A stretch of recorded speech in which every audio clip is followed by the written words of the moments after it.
And welcome back, everyone. Welcome back to another day of the Masters Coliseum 7 qualifiers, the America's Qualifier. I'm of course your Slight VIP, and with me I'm joined by the lovely people in the chat and by the players as well, !B, to have a look at those brackets.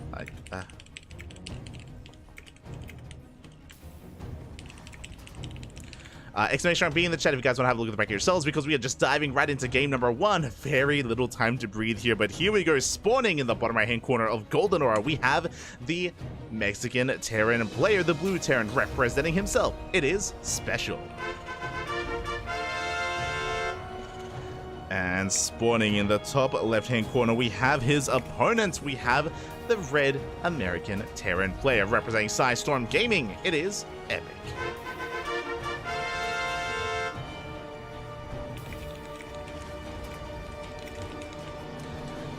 We go. We have a TVT to kick things off, and we can go over the bracket soon. Once we do settle into ourselves and wrap up our first series, we can kind of have a gander at the bracket and go over all the potential matches as well. And of course, welcome everyone. Welcome to our second qualifier. We did cast the Asia qualifiers last night. We were able to cover those, but here today we have the Americas qualifier.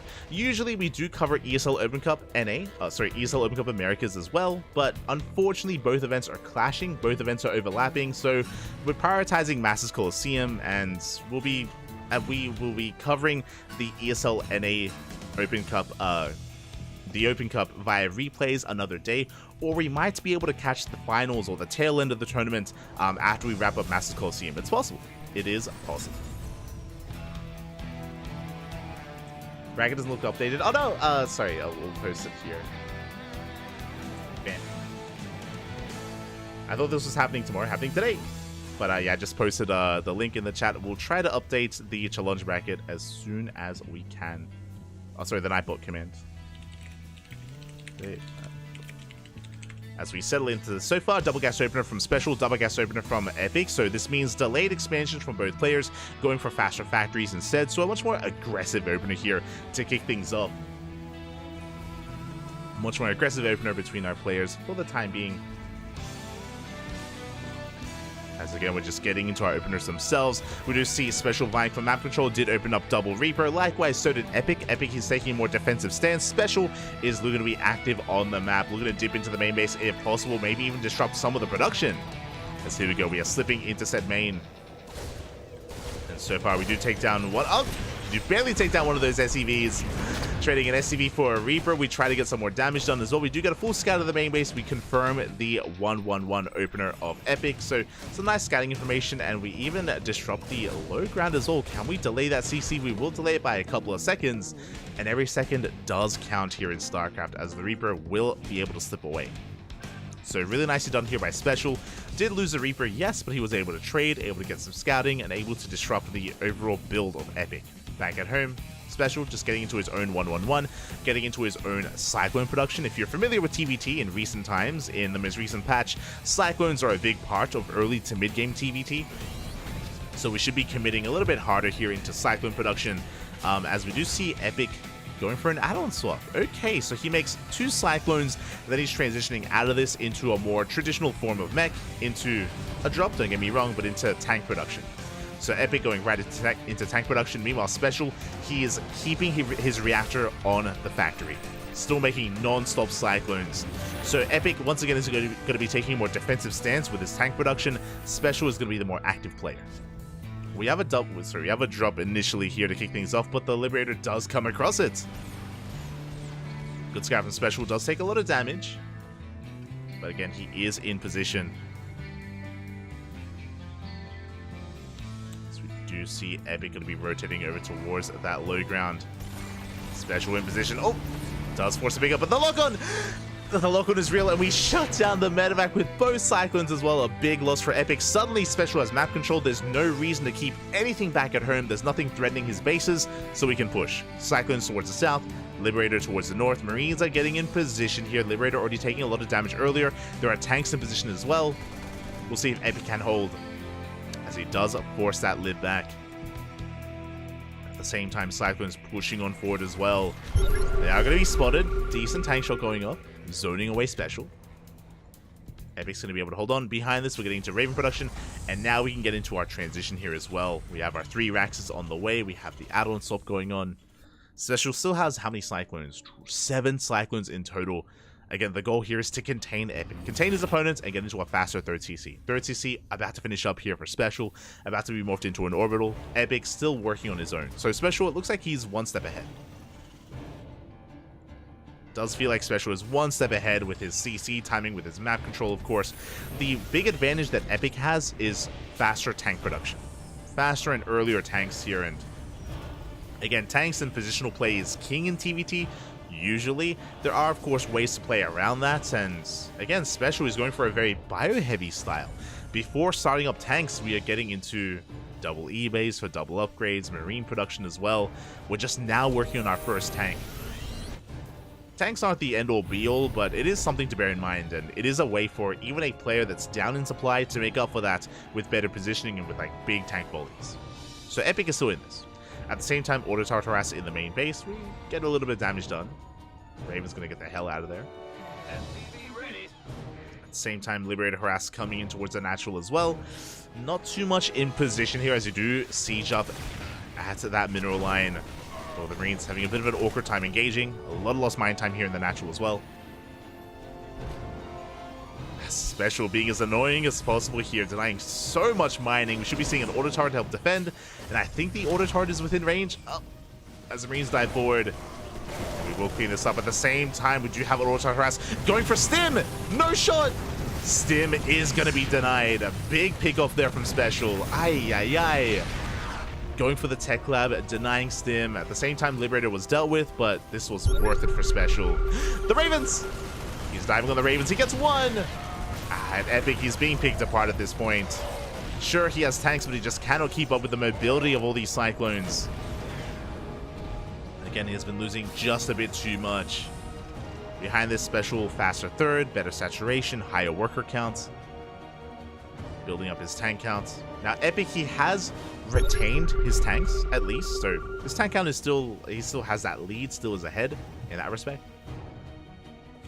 But Special, he's avoiding those tanks, going for a double jump into the main base. The main base is looking so exposed.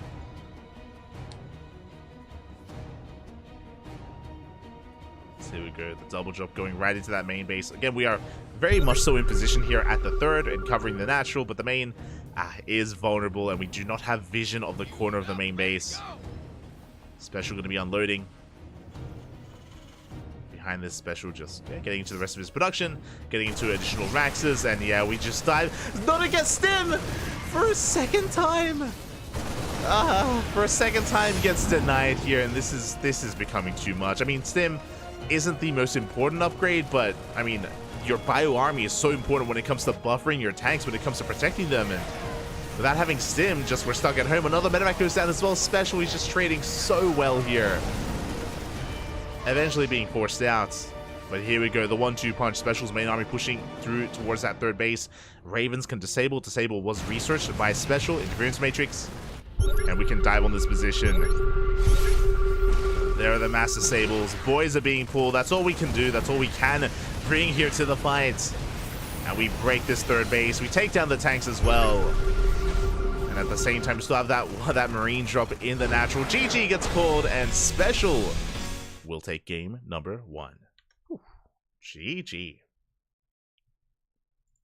Solid game there at a Special, taking a lead, and yeah, just a really solid flex even of his TVT prowess. Epic, he had his own moments, don't get me wrong. He did have his own moments, but did feel like he was being picked apart. Did feel like Special was a bit of a faster player overall. A lot of that also down to the immobility of Epic's army. And with that, Special does gain a lead here, but it's a best of 3. It is a best of 3, so we do have additional games ahead of us. We still have a series to get into. Let's go.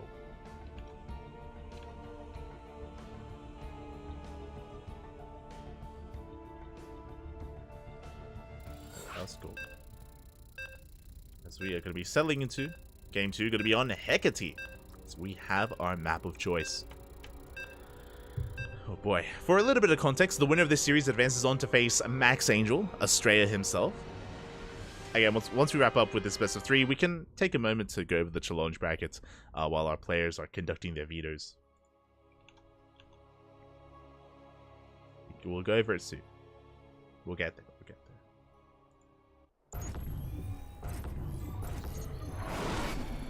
there. As spawning in the top right-hand corner of Hecate, we have the Mexican Terran player, the Blue Terran, representing himself. Currently teamless, looking for a team. It is Special. And spawning in the bottom left-hand corner, we have his opponents. We have the red Terran player representing Storm Gaming down in the series looking to fight back. It is Epic. Oh. Hello. Oh, the SCVs. Epic did hit first. Did drill first. He's chasing Special back. Again, going for an SCV scout, getting eyes on the opener. And game 1, we had a double gas opener from both players, but a big reason for that was the map. We didn't really get to talk about it, but game 1 was on Golden Aura, and of course, very short rushes and spy ground, a very aggressive map, can be very aggressive. Here as we load into Hecate, I was about to say that we could be seeing some Rax expands here on a much larger map, but no, double gas out of Special, double gas out of Epic. It is still going to be a delayed expansion and a faster factory. Okay. You know, big shout out to Iron Ringed in the chat. Oh, happy holidays, Poppy. Welcome, everyone. Welcome. Welcome, Joas. Iron Ringed. Scare Wyvern coming over from the raid. Thank you. Welcome, welcome. Terran Lord as well. God, Poppy. Sirius Black coming first today. You love to see it. Redeeming the first Quacker. Bienvenidos. Quack. And yeah, hope everyone has been having, of course, happy holidays, a Merry Christmas if you celebrate it, and a good New Year. Good New Year. Again, we're always here to bring you as much StarCraft as we can. Cover everything we can. Everything we can. So. Yeah, hope you're all enjoying yourselves here as we settle into game number 2. As I mentioned before, again, very similar or the same opener as the previous game. This time we are getting into our reactors, of course. Reapers are moving out. This is a really risky maneuver from Epic, but there we go. He only moves out to his high ground. It is very risky to move out with either Reaper, just because you don't know if your opponent opened up double Reaper, just like the last game. In which case you would lose your Reaper, you'd lose momentum, and then you'd lose SCVs. So we have to be very careful here with our first units from both players. That's why we're just chilling at home. We're not moving out. We don't want to lose our first Reaper. Behind this, we're going for an add-on swap, but this should be Cyclones from Special, and there we go, double Cyclone production out of our Blue Terran. Epic, interesting. He is going for a bit of a coffee build. This is a lot more old school, a bit of a older build overall, but we're going into Reactored, Reapers, and Hellion production. With this, we're going to have quite a bit of DPS here. We're looking to ideally get into a mineral line, kill some workers, maybe even get on top of the Cyclones. With this more modern opener from Special going double Cyclone, I think Special should be fine. Like, Cyclones are pretty hefty units, and with enough of them, we should be okay. Oh, the scout will reveal this, by the way. Reaper gets picked up, but we do get eyes on the Cyclones and the Reapers of Epic. Special actually going to be moving out, looking to meet this army in the center of the map. We have the Hellions through the center. We have Reapers towards the left-hand side, and we do catch the Hellions. Yeah, first and second Hellion going to be going down. Big pickles here from Special. We can keep pushing. At the same time, though, does he have anything to defend? The answer is no. Reapers are going straight for the main base. Cyclones at the same time going straight for the natural. Things are about to get rowdy. One Cyclone comes out just in time. Cyclones take control of the natural base. At the same time, Reapers get into the main. We get one SCV. We try to get a second. We get two. Only one. Only one SCV goes down. At the same time, Special taking control of the low ground, denying any kind of mining here. Again, the Cyclones, they reign supreme. They attack and they defend. Epic, he wants that weakened Cyclone up. Ooh, gets one. Risky maneuver. Very risky here. He wants the medevac. He wants it. Oh my god. Barely doesn't get it. Additional Cyclones have arrived. And Special is going to be forced back. Behind this, getting into his 1-1-1. Raven production well underway. No Raven upgrades for the time being, so just going to be auto turrets to harass. Meanwhile, Epic is going to be the one to go into Liberators this time. Getting into those libs. First Raven gets into the main base. SCVs are going to get picked up. We get one. We get two. We are looking for a third. Yeah, 3 SCVs. Special getting his starbase on location, aware that he has map control. But does he? Here we go. It's time for Epic to turn the tables. We got the Liberator towards the left. We got the drop towards the right. We are looking to reciprocate some of that damage. We do have Cyclones to defend. Oh, plenty of Cyclones, actually. As we lay siege upon that natural lay reaction out of Special, losing some SCVs. Dropping to the main. Oh, is going to be deflected. And we are going to get 7 worker kills. This is not insignificant. 7 workers go down. The Liberator survives, meets up with the drop. The drop is on its last legs. It's very battered and very bruised, but a good start. A good comeback here from Epic. But did I speak too soon? Because we have auto turrets in the main base and SCVs are going down once again. This time, though, we shut down those auto turrets. Looking at the unit source tab here, it is 8 dead SCVs to the 5 of Epic. Ooh, pretty close trades here. As the dust does settle, Epic does retain a worker lead. So, Epic, he is up in workers. He is down, though, when it comes to his third base. And did he scout? No. I was hoping that with the drop on the right-hand side that he would come across this third, but he is unaware. Special is so greedy, getting his third on location and mining already. As a result, even though Special did lose more workers, he can make up for it. He can make more workers and, of course, mule heavily. So the longer this goes on, the better it is for Special. Meanwhile, we see Epic still on 2 bases, still no third CC in sight. He may just opt to go for a 2-base all-in, but there it is, third CC now on the way, but it is so late compared to Special. And the problem is that Epic doesn't know. Oh, as the harassment gets cleaned up.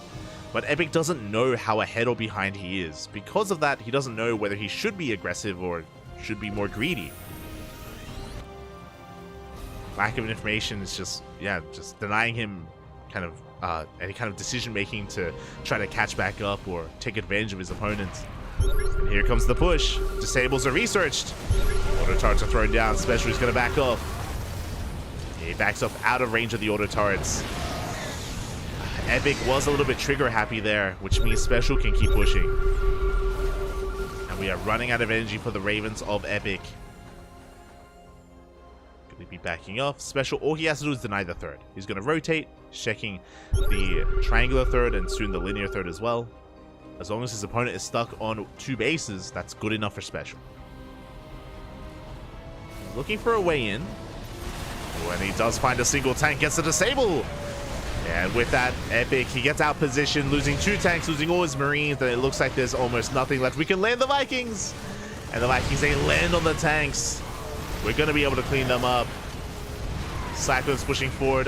Special being a little bit wasteful here, but he cleans up the tanks. GG gets called, and Special will take game number 2 in the series, 2-0. GG. GG, well played. A solid game there. Once again, at a Special solid series, getting it to 2-0. Looking quite dominant, actually. Looking very much so. Very comfortable and very in form. Very well done by Special.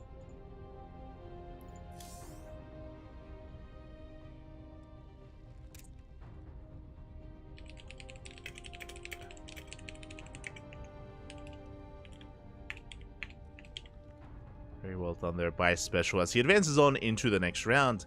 Ooh. And from here, we can take a moment to have a look at the bracket itself. Exclamation mark B in the chat if you guys want to have a look at the bracket here as we go over it. Now, there's some really good players here, don't get me wrong, but I'm a little bit sad. There is one player that did not check in. There's one player that signed up and didn't check in, a big player and notable. That is Scarlet. Scarlet, coming into this, I was really looking forward to see Scarlet going up against, you know, all the regulars in NA, like Future, Estrella, Special, Trigger, Kellizer. But Scarlet did not check in. Scarlet is unavailable. I mean, I'm sure something came up, which is why she isn't here, but it is a shame that there's no big Zerg representation in this qualifier. So a bit of a feels bad, man. A bit of a feels bad. But there's still some quality here. You know, there's still Estrella, Special, Future, Trigger, Coliseum, big names in North America. Just mainly Terran and Protoss. Shout out to BioIce. BioIce is going to be waving that Zerg flag. He's going to be the only one. So best of luck to BioIce. Outside of that, tis going to be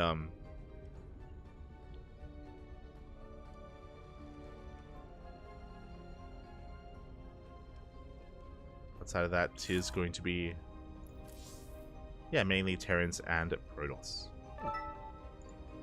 As we set up, so we do have Special taking down Epic, and Special is now up against Estrella in the next round, and that is what we cover next. Just quickly setting that up.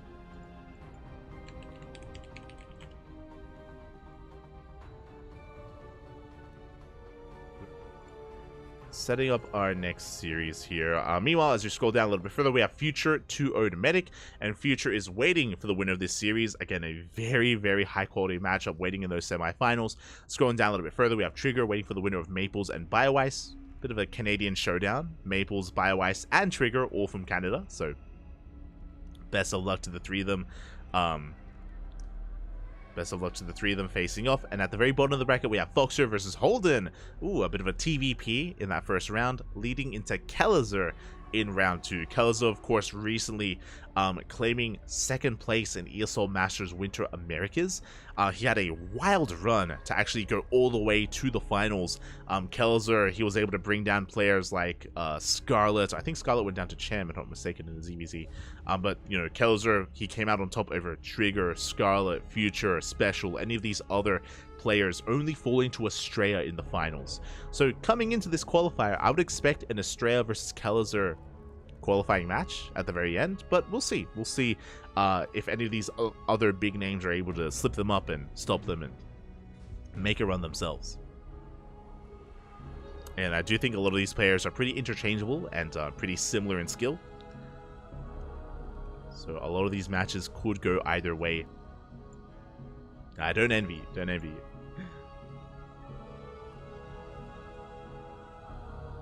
I miss the days when Beyond played in everything, every event, every time slot, every day. Yeah, I mean, Beyond, he still plays in the online Korean weeklies every now and then.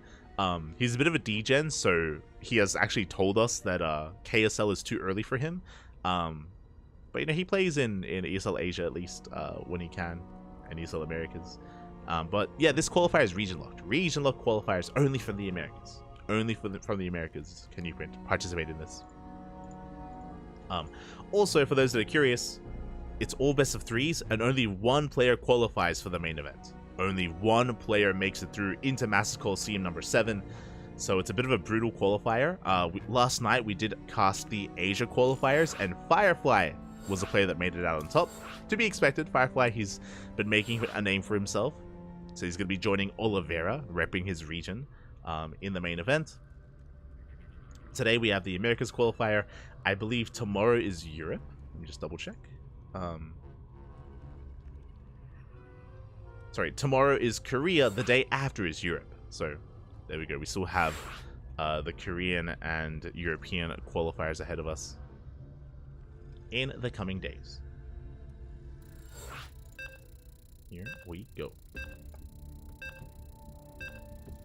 Beyond plays all the warty things. Yeah, but the warty things, they're like at a later time slot, so it's a lot more convenient for Beyond. A lot more convenient.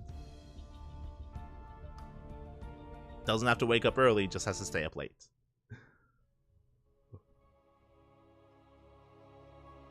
But here we go. Looks like the vetoes are done, and we're getting into our next series, into our TVP. And if you're in the chat, ooh, can we get some predictions going?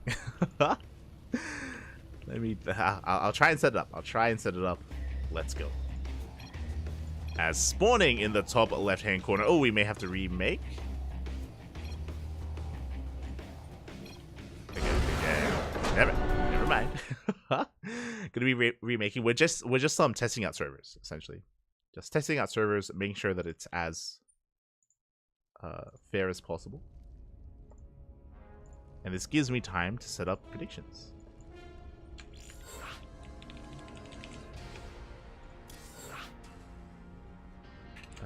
Quarterfinals.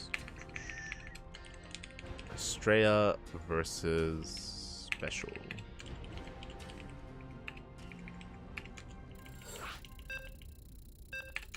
Damn, beautiful.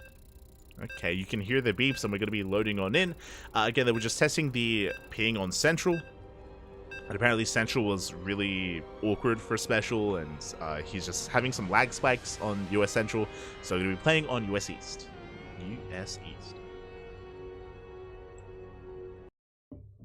Again, just to make sure the ping is fair for both players. For those that are curious, Special is living in Mexico. He moved back to Mexico a year ago. Like, he's been there for a very long time now. No longer in Korea. But here we go. If you're in the chat, predictions are open. Place your bets on how you think this series will unfold and who you think is going to come out on top. Because spawning in the top left-hand corner of Oceanborn, we have the Mexican Terran player, the Red Terran, representing himself. Currently teamless, looking for a team. It is Special. And spawning in the bottom right-hand corner, we have his opponents. We have the American Protoss, the blue Protoss player representing Matcherino Esports. It is Estrella.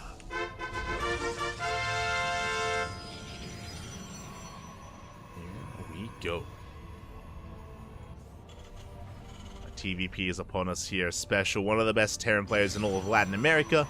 Estrella, the best in the Americas, period. He's coming in as the favorite player. He's our most recent ESL Masters Winter reigning champion over anyone else. And Special has been, having a bit of a harder time recently. This past year, these past 2 years, Special has been dedicating a little bit less time, competing and training and practicing, I should say. A little bit more on his IRL commitments, which is always a good thing, don't get me wrong. But in recent years, our ex-LATAM King has been dethroned. Players like Cham, players like Coliseum have been actually in the Latin American region performing a little bit better. Going back to, of course, the summer seasonal ESL Masters event earlier this year, and of course the winter as well. So yeah, Special, he's been kind of falling a little bit behind the other Latin American players, but hopefully he is now going to be recovering here, hopefully, especially with I Am Katowice on the horizon, with the completion of DreamHack Atlanta. Special has been reinvigorated and is looking to fight back. Like, he was looking quite strong in that last game. He was looking quite good against Epic, so I'm hoping that we can make a series out of this against Estrella. I am hoping for it. Special seems, yeah, Special's been teamless for quite some time now. Kelazar as well. Both of them are actively looking for teams.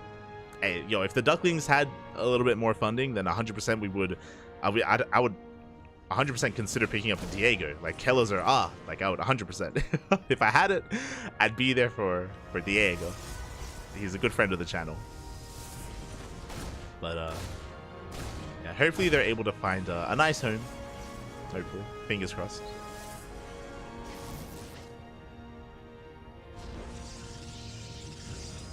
As we do have a Reaper just going to be dipping out across the map. Estrella just going for a Gate Cyber Expand. Standard opener out of Estrella. Very safe. He's got a shield battery as well as a sentry-based opener. The power of a sentry-based opener is, one, you have a little bit less to defend, a little bit less DPS for map control. This is true, but you make up for it with the hallucination. With this scout, he's looking to try to get a read on what exactly Special is up to. I'm loving the Widowmine placement here, trying to catch the hallucination, but it is going to miss it, and we are going to get into the main base. Special going for a delayed CC. A very aggressive opener here out of Special was double gas, 1-1-1 into a drop, and everything gets scouted. Big scout here from Estrella. Again, Special is being hyper aggressive. I'm loving the robo response. A robo based opener is very defensive here in TVP. The downside, you lack charge, you lack Phoenixes, Blink Stalkers. You lack a little map control, that is true, but you gain early access to Immortals and Colossus. So a very defensive way to play, and again, against Special's opener, ideal. Well, you can see Special trying to bait out that Stalker. Oh no! Stalker is going to go down. Estrella not quite paying attention. Special, he has quite a bit of momentum going his way. He's pushing out across the map. Again, every unit counts right now for Estrella. We only have 3 to work with. 4 Stalker out of the map. Drop going into the main base. That Widowmine looking to reset. So the boys have to be pulled away. worker going to be going down. Looks like we have enough stalkers to do fend this off. So this could have been a lot worse. Astray, he maintains his position behind this. Ooh, from the Robo, sorry, my apologies, was a Twilight Council opener, but this is wild. I was not expecting charge. Astray, you have my attention. So we are going for early Immortal production, that is true, but charge is an interesting one. Astray may be looking to be aggressive himself. I'm very curious. Basically, I'm keeping an eye out for either a big gateway explosion or a third base. We'll see if we get one or the other. We have a... Speaking of, we are going... Yeah, there we go. We're going up to, what is this? 3 gates, 5 in total with a Templar Archives, all before the third. So very aggressive here out of Australia. Banshee's coming in. We do have detection. And the Banshee does get eyes on the gateway explosion. So a big scout from Special. Banshee... This investment wasn't really worth it. Didn't really get too much damage done, unfortunately, but he was able to scout, and that's what's important. And immediately, bunkers. Bunkers are on the way. Tanks are sieging up as well. We throw down 2 more Raxes. Special, likewise, not taking a fast third base. This is a little more common in TVP, just getting up to a 3-1-1 setup, eventually a 5-rack setup. Meanwhile, that medevac drop is still active. And we are going to be threatening that third base again. This third is very late from Estrella. This gateway explosion looks like it was more of a safety precaution more than anything. But because of that, this base is very low already. Oh!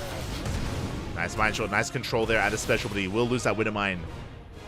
Across the map, observers coming in, and we're trying to get a read on what's going on. We do get eyes on the production. We do get eyes on the 3-rack setup. Very important here. So again, Estrella aware that there's no, like, kind of big production explosion either.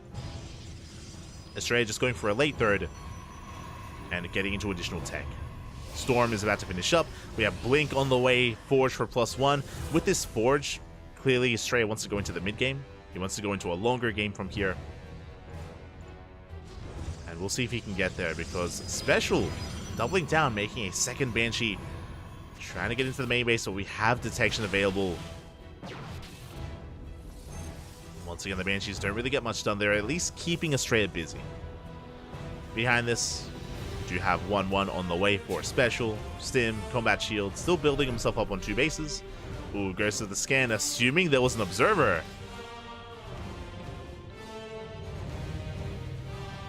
And the observer not quite in position. Estrella did pull it back. But that means that this drop is going to go undetected. Uh-oh. The Zealot! The Zealot does barely come across the triple drop. Estrella, did he see? I'm not too sure if he did. We have the Banshees on the left, triple drop towards the right. We have a couple of cannons on the way. We have a Storm available soon on this High Templar. Not available yet. Drop is coming in. Estrella out of position. He does have to pull back. And triple drop into that natural base. We have to pull the boys away from this army. At the same time, Banshee's pushing in, but there is sack defense. The cannons do deflect the Banshees. Blink not quite done yet. Without Blink, we cannot keep up. Special, though, he's going to be committing here to the drop into the main. Blink is finishing in 10 seconds, and we're trading with the army. 5, 3, 2, 1. Can we get one? Oh, not quite. The drop will escape, but that was a bit of a costly trade. I'm not too fond of the commitment.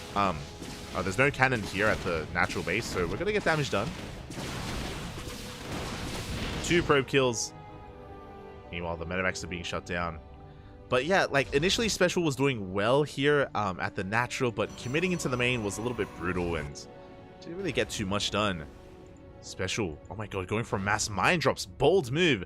We have 2 Widow Mines here towards the third. We have 4 Widow Mines towards the natural. The main army pushing towards the fourth. 1 medevac goes down, but meanwhile, does Astray react in time? He does! Oh, but he drags the shot! 9-11 probes go down. The downside here is Special, does he have enough at home to defend? He's being cleaned up. That's 12 workers going down in total. Astray, he's committed. Now down in economy. He does have storms.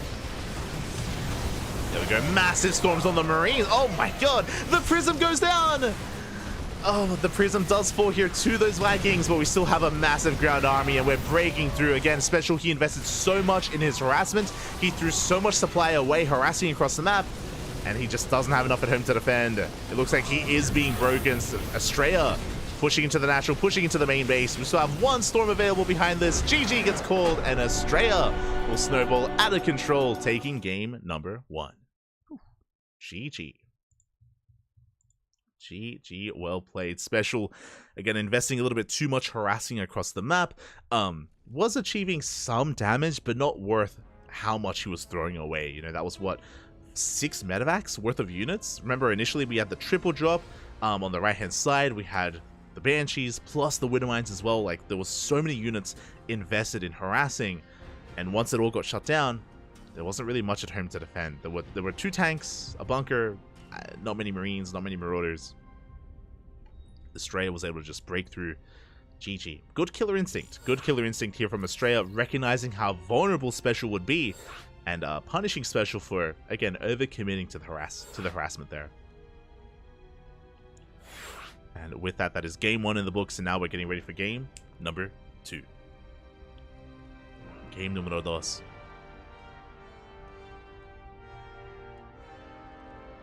Gonna be on Solaris.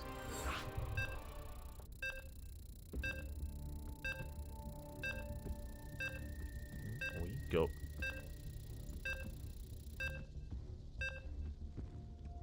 And this will be the opportunity for Special to fight back, hopefully force the ace match. As a reminder, best of 3. It's only a best of 3. Not many games to work with here.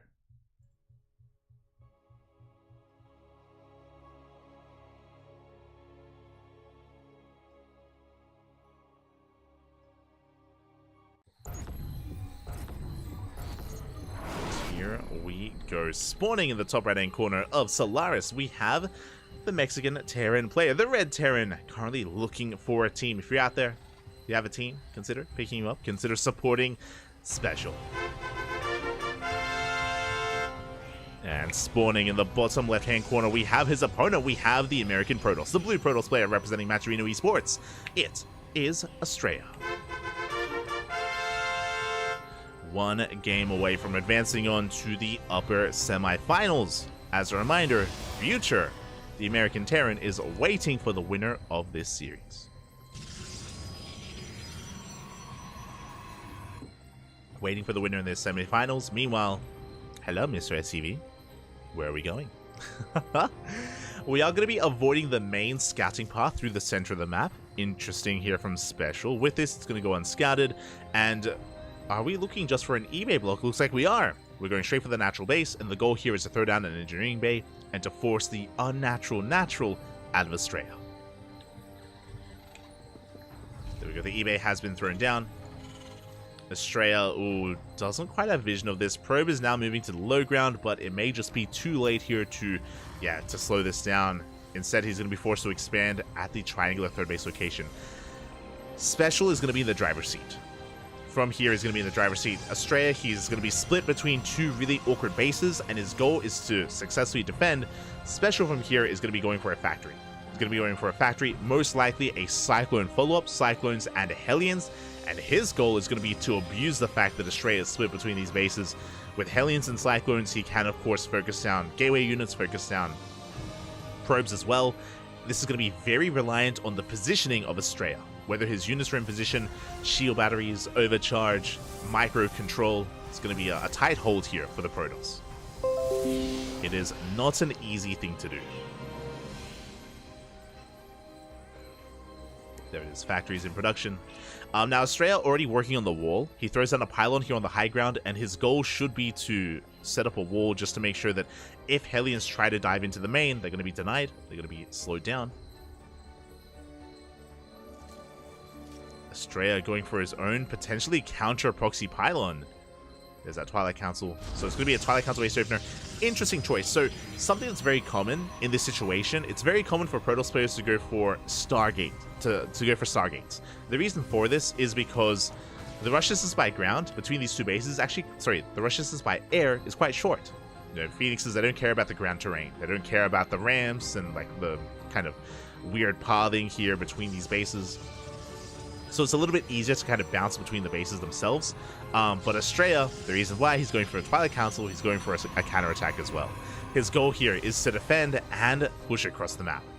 Meanwhile, behind this, 1-1-1, Cyclone production has commenced here for Special. Delayed CC on the low ground. And we'll see who is able to come out on top. We have additional Cyclone production for Special. Again, his goal here is to try to pull Estrella apart. Estrella, his goal, of course, to defend and, of course, counterattack as well as quickly as he can. We're getting up to, what is that, 3 gateways back at home? Sorry, 2 gateways at home, 1 gateway across the map, 3 in total. We could go up to 4 gates. No shield battery on the low ground, which means we catch the Stalkers. Big pickoffs. 1 Stalker goes down, 2nd Stalker as well, and Special, he could even go into the main, to be honest, but he takes control of the low ground. Big pickoffs again. Estrella was not ready for this whatsoever, and he's losing too much, forced to recall. 6 probes go down. Special has already done more than enough, and he's not done. Getting so much hull damage as well, trading 1 for 1 with the Stalkers. And he has more Cyclones on the way, and this may just be it. This may just be game at this point, because Estrella, he's bleeding out far too many units.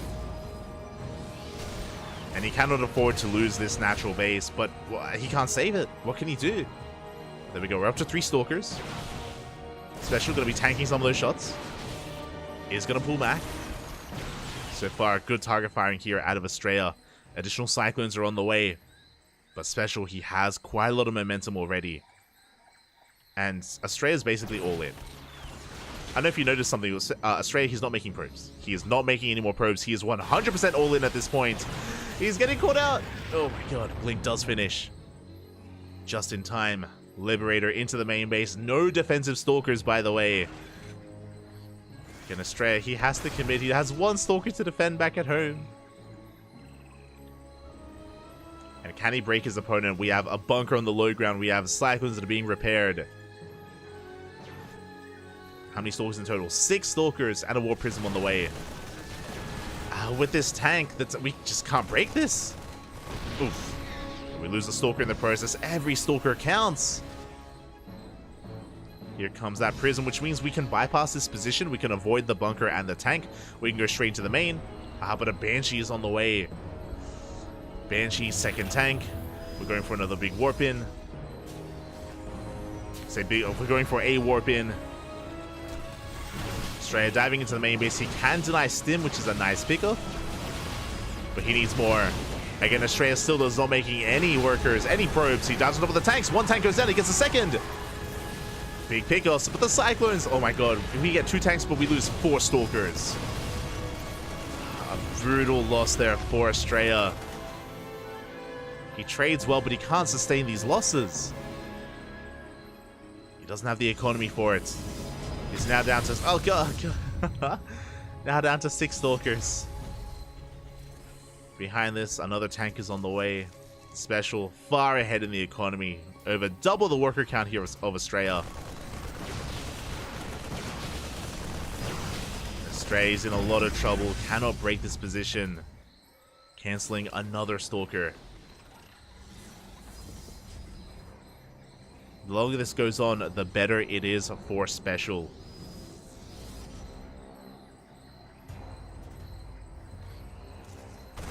Estrella, he tries to find a way in, but there's a tank in position, and yeah, there's going to be a better fight for Special. Big tank shot's going to be going up. So GG gets called, and Special will take game number 2, tying up the series 1-1. We're going to the ace match. Let's go. GG. We are going all the way to game number 3. And again, that last game, Estrella just was not ready for those Cyclones. He didn't have a shield battery on the low ground. He didn't really have his units in position either. And things snowballed very quickly out of control in favor of Special. Again, taking full advantage of that exposed base, of the eBay block. Again, eBay blocks are very common in the current meta. I'm sure you've seen it, but Mara's been doing it. Bjorn, Kior, anyone who's anyone. When it comes to the top tier Terran players, it is just a very Clem as well. It's just a very powerful way to, again, get into the driver's seat in TVP, and it's something that has to be respected. It's also why the meta has been shifting, and a lot of the top tier Protoss players have been going for like low ground walls or having a probe on the low ground really early on to kind of scout it ahead of time and deny the eBay. But something that Australia wasn't able to pull off, and now we're getting into the ace match. It all ends here. Remember, single elimination, one shot. One shot is all you have. The loser of this series is eliminated from the tournament and will not take part in Masters Coliseum. And here we go, spawning in the top right hand corner of Alcyone. We have the Mexican Terran player, the Red Terran, representing himself, tying up the series 1-1. It is Special.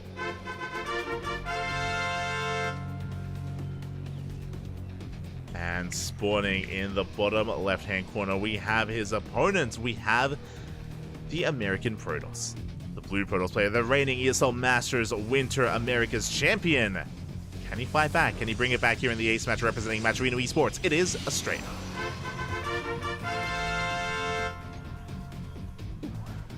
Here we go.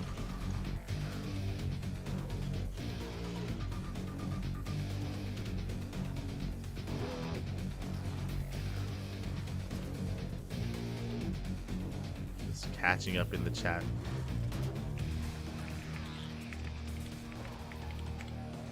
Catching up in our Discord.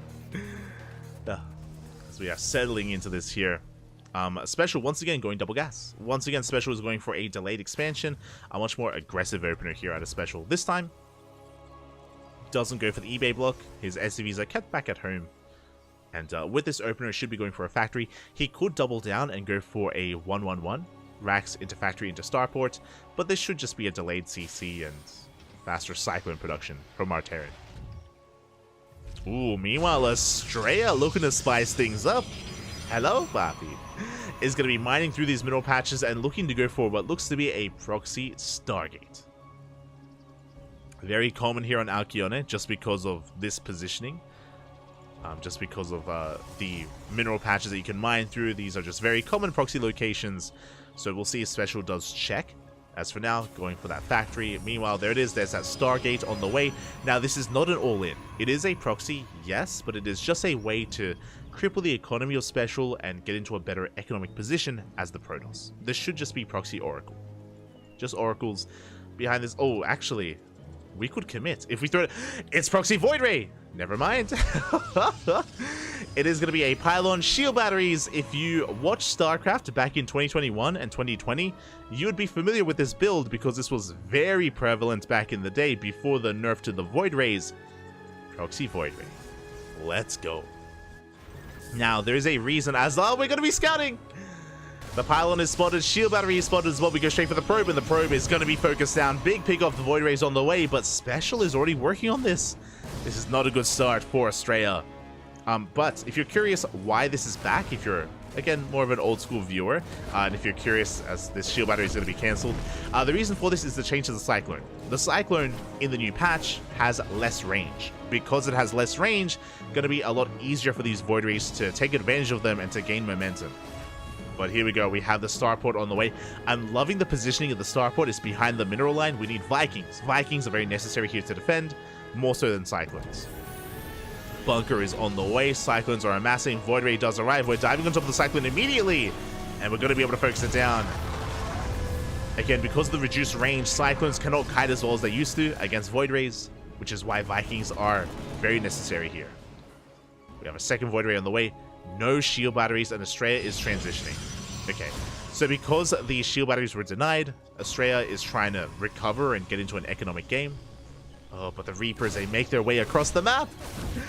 They get into the middle line. First probe goes down. Second, third probe as well. This is becoming far too much damage here. We have an Eps to defend, but so many probes are falling. Meanwhile, the Void Rays, they get into the main.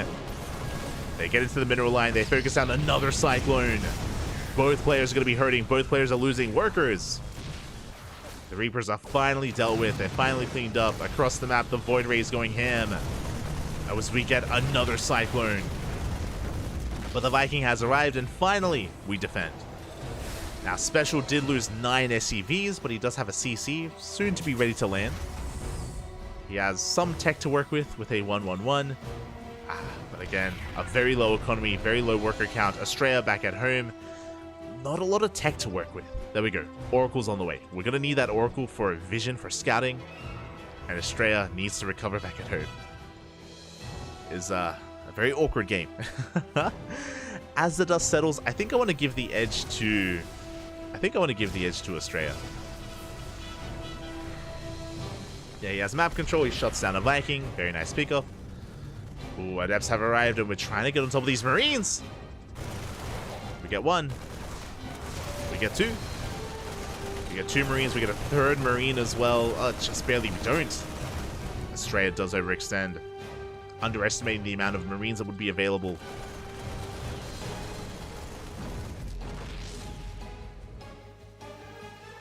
As we're getting into Cloak Banshees, but the Oracle's going in, and the Cyclone is out of position. The Marines as well. Estrella taking advantage of Special just being out on the map. 4 SCVs go down. We get a 5th. Oh, we do get eyes on the Tech Lab. And we catch... No! We catch the Banshee! No! The Banshee is not going to escape. It's going to go down as well. Oof. Special in a really rough position. I'll show us the force field slicing up the Marines, cutting the army in half. Estrella just, outmaneuvering Special at almost every turn here. Just pulling him apart left and right, catching free units, force fielding the ramp. And Special is hurting. Behind this Estrella, even going for a third. He doesn't even need a third, but why not?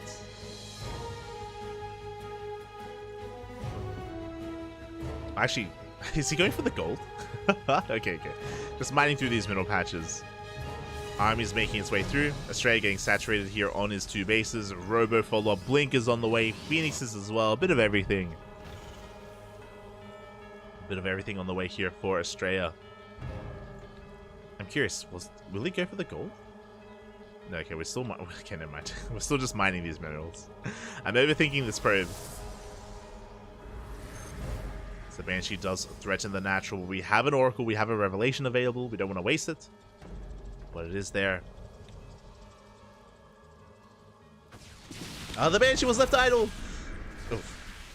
Takes a lot of hits. The Revelation in the end. Phoenix arrives to finish it off.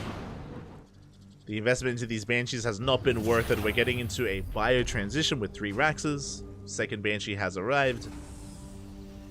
Now, there is potential. If Estrella believes that he's cleaned up all the Banshees, then he may move out, he may be out of position, and maybe that Banshee can get damage done. But, yeah, the Void Ray is moving out as well. Banshee moves in. But Estrella, he's committing. Back at home, we have 2 tanks on the low ground. We have a bunker as well. But we catch the Cyclones. Both Cyclones fall. These tanks looking a little bit vulnerable. Meanwhile, the Banshee does reveal itself as Estrella is taking a third. The Oracle's racing back home.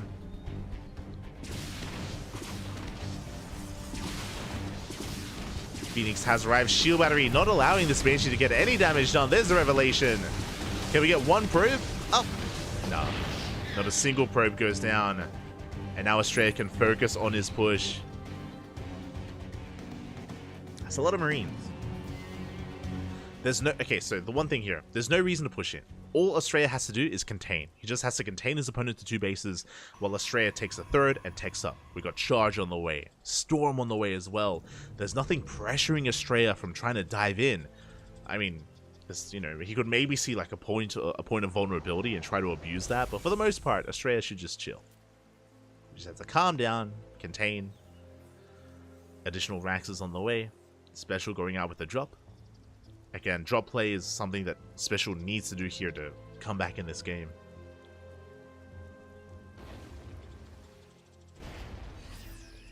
The stasis! Oh no! Oh, big stasis. We could try and dive on top of this. We could try to punish this. Estrella is going to retreat. Likewise, drop is coming in. The patrolling Phoenix is going to be able to catch this. There's that defensive warp in. Estrella still in the center of the map. We do get the Marine drop in the main base. Medevac, it's going to go down. No! Full Medevac falls. And Special pushing through the center. Comes across the army. Again, Astray, he's hoping to slow this down. Stim is done. Can Special pull something off? Does scan! Does catch the stasis trap. But Storm is finished. Storm is done here for Astray. He's got 4 Storms in the chamber. No Warp Prisms, so these High Templar are a little bit vulnerable. Big revelation. Does catch these Widow Mines. We get 1. Oh, we get both. Very nice target firing out of Estrella. And we can see the surround. We can see the concave. Good force fields. No, the full medevac. Oh, somehow survives. Bit of a misstep there from Estrella. Missed a shot. At the same time, Void Ray across the map, just being a little bit annoying. Keeping some of the attention of Special back at home. How many High Templar? Still 4 High Templar, 4 Storms. But Special, in a really awkward position. The longer this goes on, the better it is for Estrella. He's up a base, he's up heavily in workers. Special going for the unsiege, he's backing off. Backs off for a moment. Reinforcements are on the way. Special does not have a 3rd CC, he is 2 base all in. He's completely all in. He goes for he gets High Templar. Nice pickoff. Snipes 1 High Templar. We are down to only 3. I'm a little bit concerned for Astray. I would hope that he would morph in a couple extra High Templar just in case. Now he's down to that many less Storms. Liberators are on the way. This army is being reinforced. It's looking a little bit more terrifying. Astray trying to come in from behind.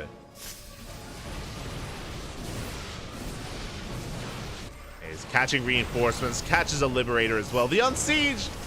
At a really awkward time. Mind Shot going to be going off. Another High Templar is exposed. Get out, no! That's going to be the 2nd High Templar without a single Storm. Bit of miscontrol there out of Estrella, but there we go. We have a Storm towards the north. I'm just really worried that he's just not rebuilding these High Templar, and without Storms, the Bio Army can potentially get out of control. But here we go, we're committing, we're pushing on forward. Both High Templar go down. Oh my god, no Storms left. Over the course of this all in, all the High Templar have been picked up. We have 3 more behind this, but they need time. They're not ready. They don't have Storms. There we go, 1. Oh my god, a massive Storm on the army. The juiciest connection. Mate, we had like... we had 4 High Templar initially, they all died. We had 3 High Templar towards the end, only 1 Storm. Only a single Storm connected, but apparently only 1 Storm is all we need. GG, well played. And Estrella will take the series 2-1. GG. I was so concerned. I was like, Bobby, we're running out of High Templar without any Storms. He's like, I only need 1, okay? I only need just 1 Storm is all I need, apparently. GG, well played. But a juicy Storm at that. It connected with every single Marine. Special was not expecting that, not anticipating that. And with that, Estrella will advance on. And Special is eliminated from the qualifier. He is going to be eliminated.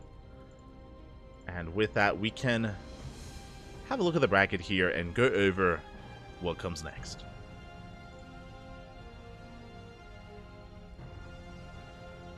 Here we go, as we just quickly set things up and we catch up on what's been going on. We do have, of course, Future waiting for the win of this series. So up next, Estrella versus Future.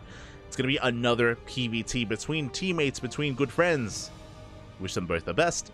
I still want to favor Estrella overall. Future has beaten Estrella this year in qualifiers. Specifically, it was I believe the Africa TV Champions Cup qualifiers, I think. Which was a couple of months ago, I think in August. Again, but they usually go back and forth, usually in favor of Estrella. So I will say that. He is the favored player coming into this. But I'm sure we're going to see a spicy series. Otherwise, we do have Maples taking down BioWice. BioWice was the only Zerg player in the tournament. The only notable Zerg. And he does take a game off of Maples, but does get taken out. So congratulations to Maples. He's up against Trigger in a PvP. Meanwhile, Foxer does take down Holden 2-0. Foxer up against Kelazar in a TVT. So again, only Terrans and Protoss remain. They're getting into this.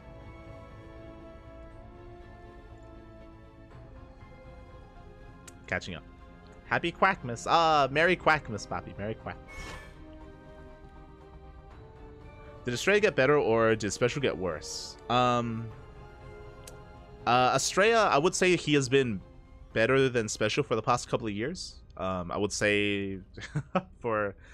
Yeah, I don't know. I would say that Estrella, he's been a little bit more of a dominant player over the past... over the past couple of years here, maybe since like 2020-ish. Special, he's been a good player, don't get me wrong, but Estrella has kind of risen through the ranks, and especially with the retirement of Neeb, Estrella has kind of taken that crown and taken that mantle, and Estrella is the best player in the Americas at the moment, including North America and Latin America. So he was favored coming into this. Was favored. Did Special decline simultaneously? Kind of. Like, even if Special was still in peak condition, I think I would still favor Estrella, to be honest. I think I would still favor him.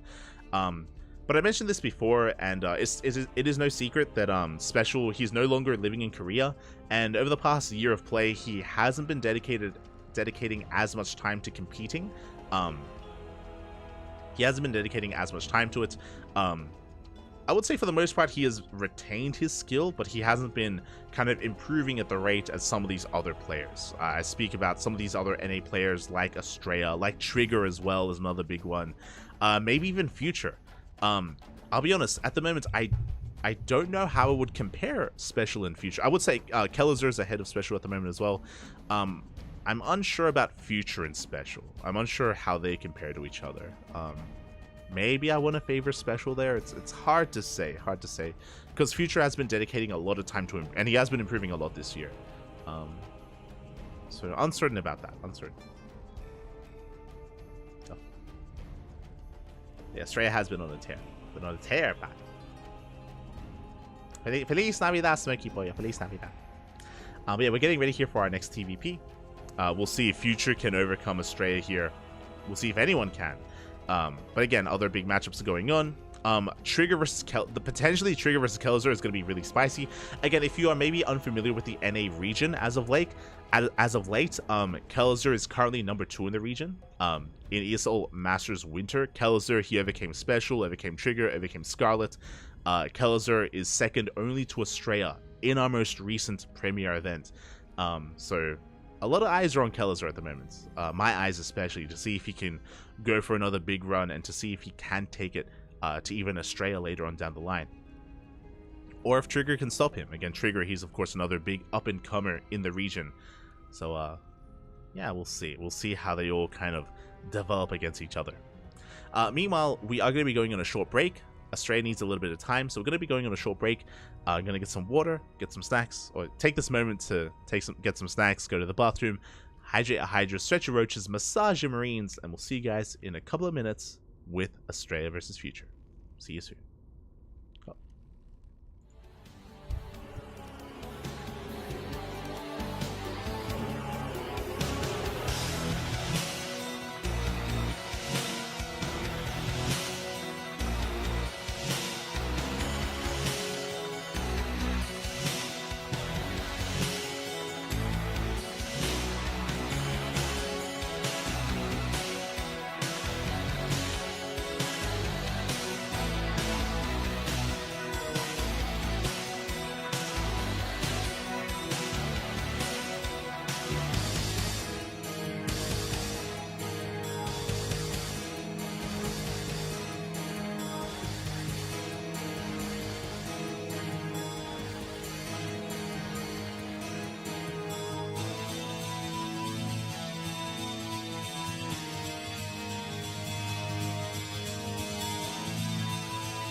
And welcome back, everyone. Welcome back. Hope you enjoyed that lovely Brutal OST as we have returned with the upper semifinals of the Masters Coliseum 7 America's Qualifier. And if you're in the chat, predictions are open. Place your bets on how you think this series will unfold. Place your bets on who you think makes it to the qualifying match.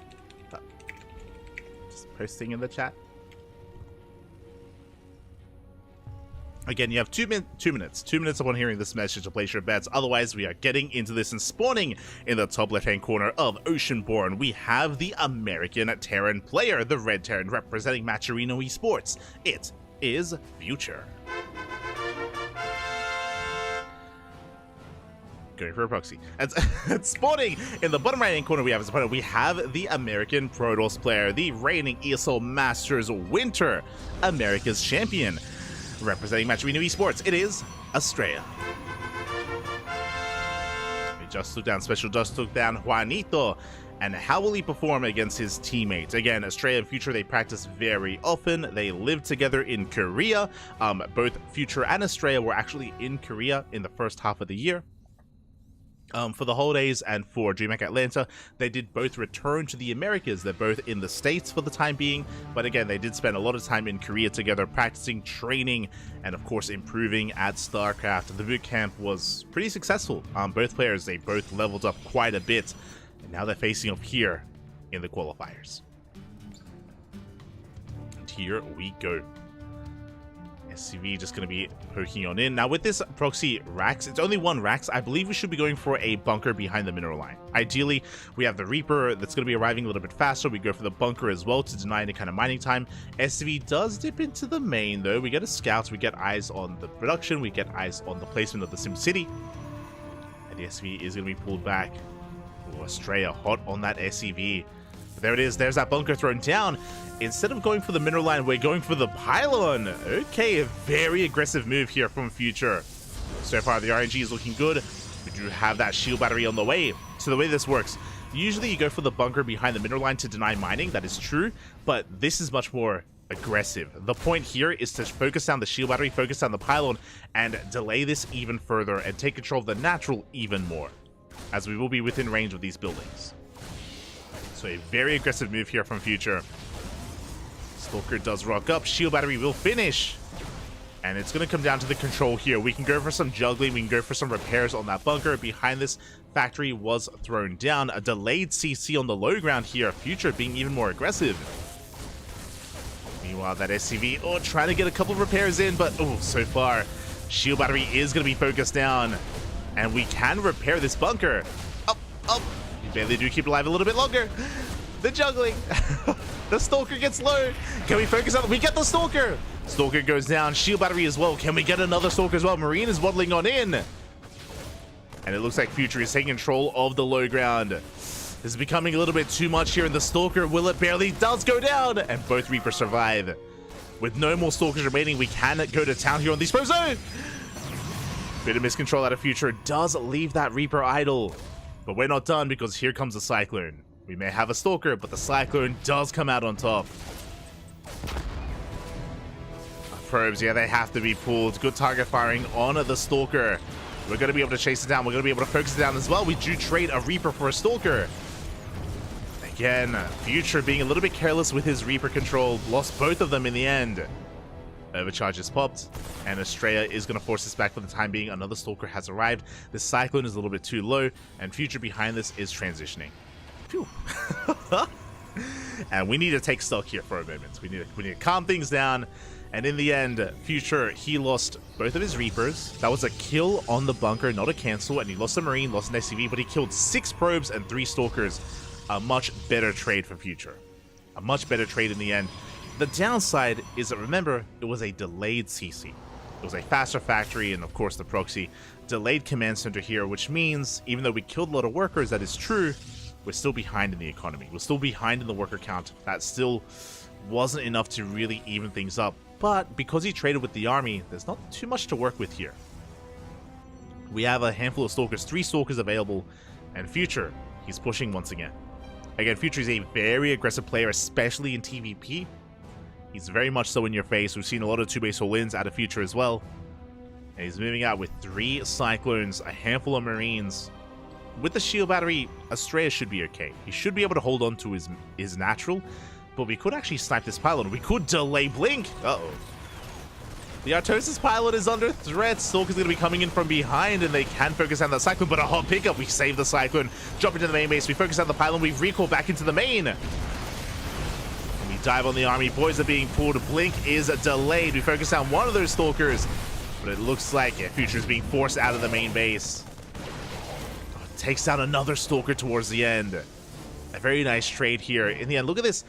1 Cyclone, 2 Marines for 7 probes and 2 Stalkers. A beautiful trade here for Future. On top of that, delays Blink. Big delay here on Blink. Big delay here on any kind of additional gateway production as well. A very effective drop, and Future escapes with 2 of those Cyclones. And again, to be fair, it was very necessary that Future was able to trade this well. He needed, well, there was a lot of kind of onus and pressure on Future to get damage done. Comes across the Observer. Behind this, a 3-1-1 setup. Pretty standard setup here on 2 bases. Nothing too crazy. We're now stopping Cyclone production, getting into tanks. Medevacs are on the way. And the question becomes, is Future going to double down and throw down additional Raxes, or is he going to expand and take a 3rd base? Most likely it's going to be a 2-base all-in. I mean, Future is, again, very aggressive, especially on Oceanborn. This would be a good map for it, but we'll see. Behind this, Astray is taking up. He's going for a 3rd base, going towards a Robotics Bay and Colossus production. And his Blink is delayed. He's quite vulnerable at the moment.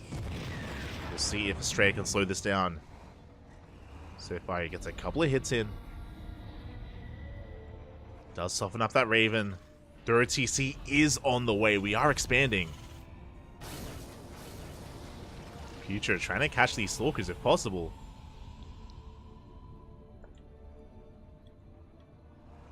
You can see Future wants to try to lure these Stalkers in. Alas, Astray doesn't take the bait. Future going to be pushing, or he's going to try to. Again, just trading with the army, trying to catch some of these Stalkers as well. Good juggling. Keeping his high-tech units alive, but good kiting here from Astray, shaving off some of those Marines. Keeping all of his Stalkers alive, using the tall grass as well. And here comes the first Colossus. Future is going to have to back off, going to have to respect this position, goes for the scan. There are 2 Colossi here on the low ground. Future trying to outposition Estrella. Oh, Probe Scout comes in.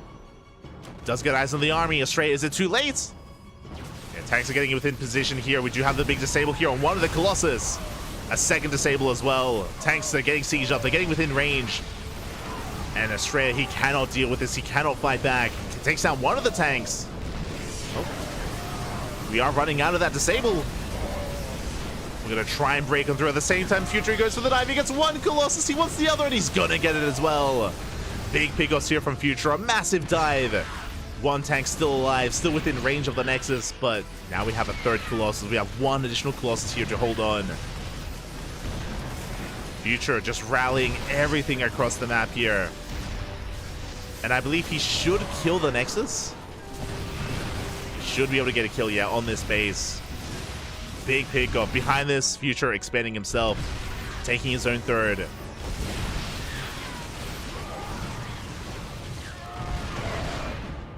Again, 1 wrong move astray. He didn't see the repositioning, didn't see Future coming in from the left-hand side. He was caught out completely.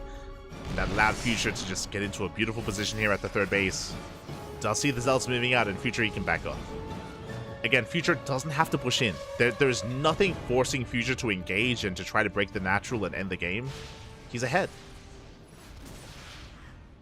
Future's in a better position. He can just back off, maintain his 3rd, tech up. We have the armory on the way for +2 attack. We have plenty of production going on as well for Marines, for Widow Mines. The onus is now on Estrella to make something happen here. Pressure's on Astray to come back. And how do we come back? I mean, there's a couple of options available for Protoss. We can go for DT harass, we can set up some Zealot counterattacks, and there we go. Zealots are moving out to try to get into a mineral line. We can go for War Prism harass into the main. We can go for disruptors, purification novas. Even if you're down in supply, down 30, 40 supply, you can make up for it with a couple of juicy novas. For Future, Going for a mine drop. Is going to be spotted.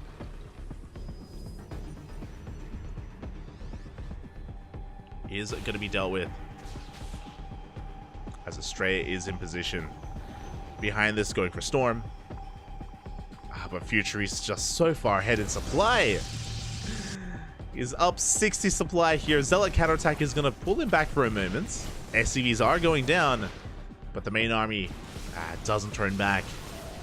Future, he wants to commit. Estrella does see this. He's aware. Gets a medevac. Nice pickup. Marauders, they do not get in. You can see Future just trying to find a better position, a better angle of attack. Storm isn't done. Well, we're getting into the natural base. Estrella in a really awkward position. He does have the overcharge. God, but there are so many Marauders. It's pure Marauder at this point. There's like one Marine. Ay, ay, ay. We can take so many Colossus hits to the face. We just break through the army, get on top of the Colossus as well. GG gets called, and Future will take game number 1. Whew. GG. God, that was almost a pure Marauder army. That was wild.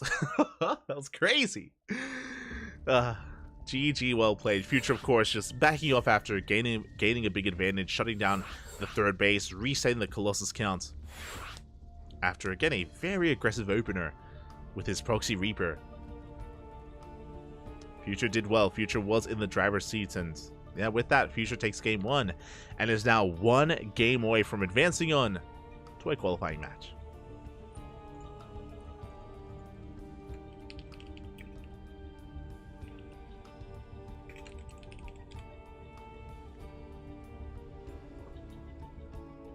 Here we go.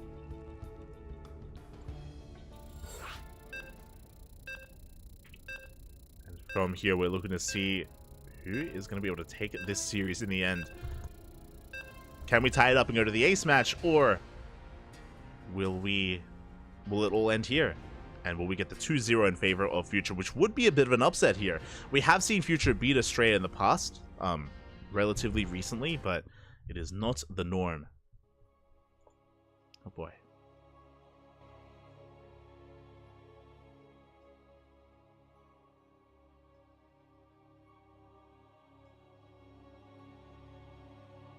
Is not the norm, and here we go. We're getting into game number 2. And spawning in the bottom right hand corner of side Delta, we have the American Terran player, the Red Terran representing Matcherino Esports, leading the series 1-0. It is Future. And spawning in the top left hand corner, we have his opponent. We have the favored player here. We have arguably the ace player of his team of Matcherino Esports struggling in this best of 3, looking to fight back. It is Estrella. But again, it was a very aggressive style out of Future, and that's typically how he plays his TVPs. He's very much so in your face. He wants to be in the driver's seat. He wants to dictate the pace of the game and force the Protoss to dance to the beat of Future's drum. As we saw in the last game, going for the proxy racks, into Reapers, into Cyclone production behind it as well. Just non-stop aggression out of Future. Just making sure that Estrella isn't able to have a moment to breathe, have a moment to just settle into his 2 and even 3 base economy. So just a very high-paced and high-tempo game out of Future. Does take game 1, but we'll see if Estrella has acclimated here. Again, I mentioned before that these two players are good friends, and they do practice with each other. They are very familiar with each other's playstyles. So I wouldn't be surprised if this does go to the ace match. And personally, you know, as a fan of StarCraft, give me an ace match. Give me more games. That's all I want. But we'll see. But now, we see Estrella being a little bit annoying. He did scout his linear third base first, just making sure that everything was on the up and up. As this time there is no proxy, and we can see Estrella just delaying the expansion for as long as he can. Ooh, quite a long time actually. We're up to 500 minerals. Yeah, big delay in the expansion. Future, this time going for an economic opener. Single gas, racks expand, delayed factory here. So something a lot more chill and economic from Future in the early game. But we'll see how he ramps up in the mid game. As we settle into side Delta. Behind this, Australia going for the low ground wall off as well. We spoke about this earlier, but because we saw it in the special series, if you recall. But because eBay blocks are so commonplace nowadays, this is a lot more common as well, where you, instead of going for the wall off at the Reaper Cliff, just to make sure you're in position to deny an eBay block, you go for the wall off here on the low ground instead. Especially on side Delta where you have the ramp. So just a safer way to open up here from Australia. A more secure way. Adept gets across now. We do delay the CC. At the same time, Future going for a proxy starport. Oh boy. So a 1-1-1 opener. The CC was already delayed earlier from the probe, and now an even further delay here by this Adept. Very annoying for Future to deal with. A bunker just didn't finish in time. And here we go. Future going to try to fight for control of the low ground. Coming in with his Hellions, with those Marines. So far, good kiting out of Australia. Does keep both Adepts alive, but he is forced out. Oh, the Cyclone. We can't lose it. Remember, we're going for a drop. We're trying to go for a drop. We have to keep these Hellions alive. I think I called it a Cyclone. But the Adepts, they get in. Big scout here. As we do not delay the CC, but we do get eyes on the missing starport. A big tell. Oh, the boys get us around. Oh, almost. They almost get us around. As we get 2 SCVs. And again, the fact that the starport is missing is a big tell that it's somewhere on the map, and it is going to be a Hellion drop. As Australia's going to be recalling back home. Did we lose a Hellion earlier? We did lose one of those Hellions. Ooh, so that's going to delay this push even further. So a big delay here for Future. And Australia looking comfortable here on his 2 bases. He's up 10 workers. He's in position in the main base. So he's fully aware that he is vulnerable to either a proxy starport Hellion drop or maybe even Liberator harass. Both are options. Blink is about to finish. And Future, he needs to get some damage done here, but I'm not convinced. There we go. Hellions into the main. Stalkers in position. And Future is being forced out. At least he keeps the Hellions alive, so he has potential to find some damage. He's going to get a probe. Oh, does try to run past those Stalkers, but he loses 1, loses 2. 2 Hellions go down, and Future is deflected. Behind this, Liberator harasses on the way. Again, Future feeling the pressure. Needs to kill some workers somehow, some way. His Hellion did scout the 3rd base, is aware that Australia is being economic. Liberator poised to go into the main. 2nd Liberator in production as well. And Australia's just chilling. Just chilling back at home, taking up. For now, just with Blink Stalkers, but we can soon work towards a Robo and maybe even a Bay, maybe even Colossus. As Australia does come across the proxy starport. Oof. A brutal scout. Hellion trying to find some damage. The starport itself taking a lot of hits. Hellion is shut down. A Liberator rocking up into the main base. We could find a couple of probe kills. We get 1, we get 2, we get 3. 3 probes, not bad. Meanwhile, another Liberator did make it out. And Future is pushing right through towards that 3rd base. But he runs into the Stalker army. And again, he doesn't have Stim. Vanilla Marines here to support these tanks. Medevac goes down. Tanks soon thereafter as well. Liberators are doing what they can, but the main army of Future is being completely shut down. Does pick up 3 Stalkers. Not a bad trade. At the same time, 5 probes go down in the natural. But that was the entire army of Future being thrown away. And what does he have at home to defend? No bunker, no tanks, no Liberators, Vanilla Marines. Stim still not done. Australia has a lot of potential here in this counterattack. He has high ground vision, he sees the Marines, and we can fight them. We will be respecting them for now, waiting for reinforcements. 4th base is on the way. Now, something important here is that Australia doesn't have to dive. He can, but the reality is that Australia is working on a 4th, and Future is stuck on 2 bases. If Australia wanted to, yeah, he's just going to confirm that. The Observer dips in, gets eyes on the production, is aware that there's no 3rd. And all Australia has to do is contain. He doesn't have to try to force the issue. It's a very mature decision here from Australia. He's just going to back off and contain his opponent. Behind this, Australia just getting to double Forge production. Bay is done. Extendo Malance is on the way. Immortals, Colossus. Australia just trying to get into a better position. Scan does take out the Observer. Future has a pretty terrifying Marine Marauder army. Not gonna lie. Due to his production here, he has amassed quite an army. But there we go. Third TC is on the way. Future working on that next step. Australia still lacking some splash damage. We're getting there.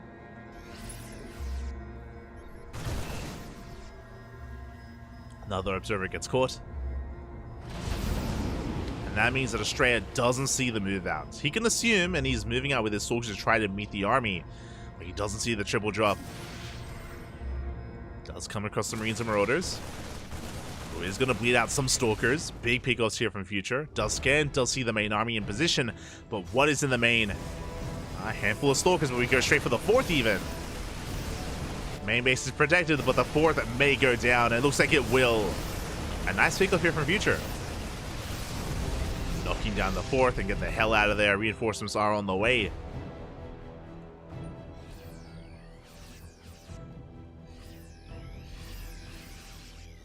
Future meeting up with the rest of his Marines and Marauders. Australia still ready here to receive an army at his third. The army of Future has been spotted. Australia trying to keep up. How many Colossi? We are still on 2 Colossi, soon to be 3. Future trying to push his way through the center, but pushing into Colossi. I don't think he can. Ooh. Big mine shot's going to be going off on the Zealots, but the Bio Army just cannot contest the Colossi. We have to respect it. We have to back off. But Future did kill the fourth, which was a good move. As a result, Future is getting his own third up and running. Still behind in the economy, but not by... Actually, I would say pretty even in the economy. Down in workers, but we have mules. We do have mules available, so Future, he is recovering. What is scary, though, is that now that we have 3 Colossi, Disruptor should be next. We should be seeing Disruptor production commencing soon. Mine drop comes across the Zealots. There's no vision here for Australia. Future rocks up to deny a fourth that doesn't exist. Fourth was taken here towards the south. But Future, he can slip into the natural, and again, Australia doesn't see this. Uh-oh. Australia, he sees nothing. Zealots get caught out, and we go straight for the natural. That's an Artosis Pylon! Oh, barely does survive, barely goes down. Depower's one of the robos. Depower's the only robo. Oh my god.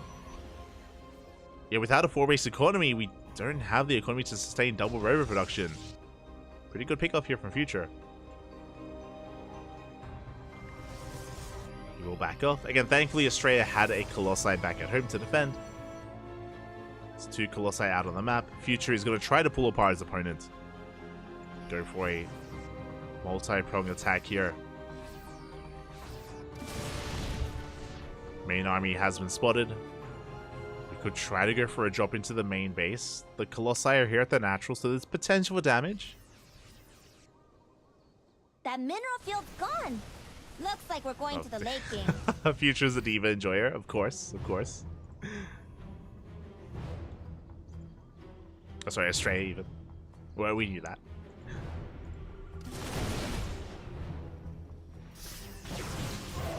So we are going to be forced back. Meanwhile, Future pushing right through the center here, out-positioning Australia. Yeah, Future, he has the high ground. Mine shot's going to be going off as well. A good setup here. A good drag from Future. As the Zealots go down, we could try and dive on top of the army. At the same time, a Zealot counterattack hitting that CC. Gets into the third base. SCVs are going down. Only a handful of them, but a big warp in into the main base. Australia, he's breaking free. His army is moving out. SCVs are falling. We can't be the production. We force Future all the way back home. And we can try to go for the Ghost Academy. Oh my god. At the same time, here comes the Colossus. Future, he has to respect this. He has to reposition. That's going to be a kill on the CC. 400 minerals down the drain. Meanwhile, the Ghost Academy went down as well. No more ghosts. How many do we have? 4. 4 ghosts, a limited amount of EMPs. 14 SCVs went down, and another big warp in into the main as well. Again, all it takes sometimes is one big warp in the mine. Prism goes down. Future can focus on the main push. But again, Estrella is pulling Future apart, crippling his economy. Future can still take a big fight, depending on the EMPs. EMP grazes the army. A big EMP, though, on the Colossus. And can we break through? So far, a good arc here from Future, but the Vikings are going down. The Ghosts as well. He cleans up the Zealots. Future, can he push in? Again, really good engage. Oh, he's trying to get on top of those Colossi desperately. Takes down the Archon. Zealot reinforcements arrive just in time. Again, a very close fight here. Very back and forth. The Colossi, they live. GG gets called. It's just too much. And Estrella will tie up the series 1-1. We're going to the ace match. Let's go. GG. GG, well played. Future did a great job recovering from the early game where he lost a lot of momentum and he was delayed and he was being picked apart, and Estrella had a really strong start to this game. Really a really nice kind of road into the mid game. Remember, Estrella, he was able to fully saturate on 3 bases and then get a 4th, while Future was stuck on 2. But then Future, he bounced back with his drop play, with his army movement, was able to even things up quite nicely. Actually, things were very close there as we were nearing the end of the game. And then the Zealots. Then the Zealot run-bys. The Zealots warp-ins into the main. Zealot run-by at the 3rd. It was just really just pulling Future apart, dragging him back home, picking up so much tech, so much of the economy, and allowed Estrella to eventually snowball out of control. GG. GG, well played. With that, we're going to game 3. We are going to the ace match. Which again is all I wanted. All I wanted for Christmas was all the games. all the casting, all the StarCraft games. Let's go. And this series will end on Alcyone. Oh boy.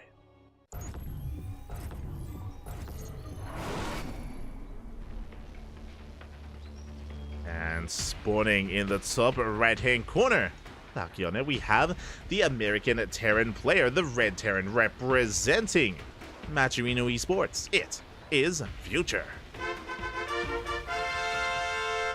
Forced into that ace match and spawning in the bottom left-hand corner, we have his opponent. We have the American Protoss, the blue Protoss player representing Matcherino Esports, forcing that ace match. It is Estrella.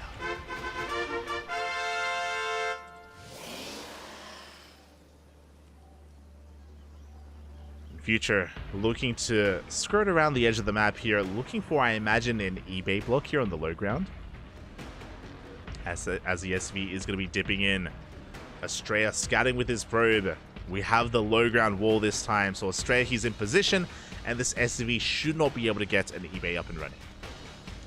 So we spoke about this earlier, about how powerful eBay blocks can be, but because of that, this has become more common. Instead of walling off the Reaper Cliff, we go for the pylon and the gateway on the low ground, which means we're able to see this ahead of time. Boys are being pulled, and Estrella will not be forced to expand elsewhere. He's able to deny this, force a cancel, and expand where he needs to.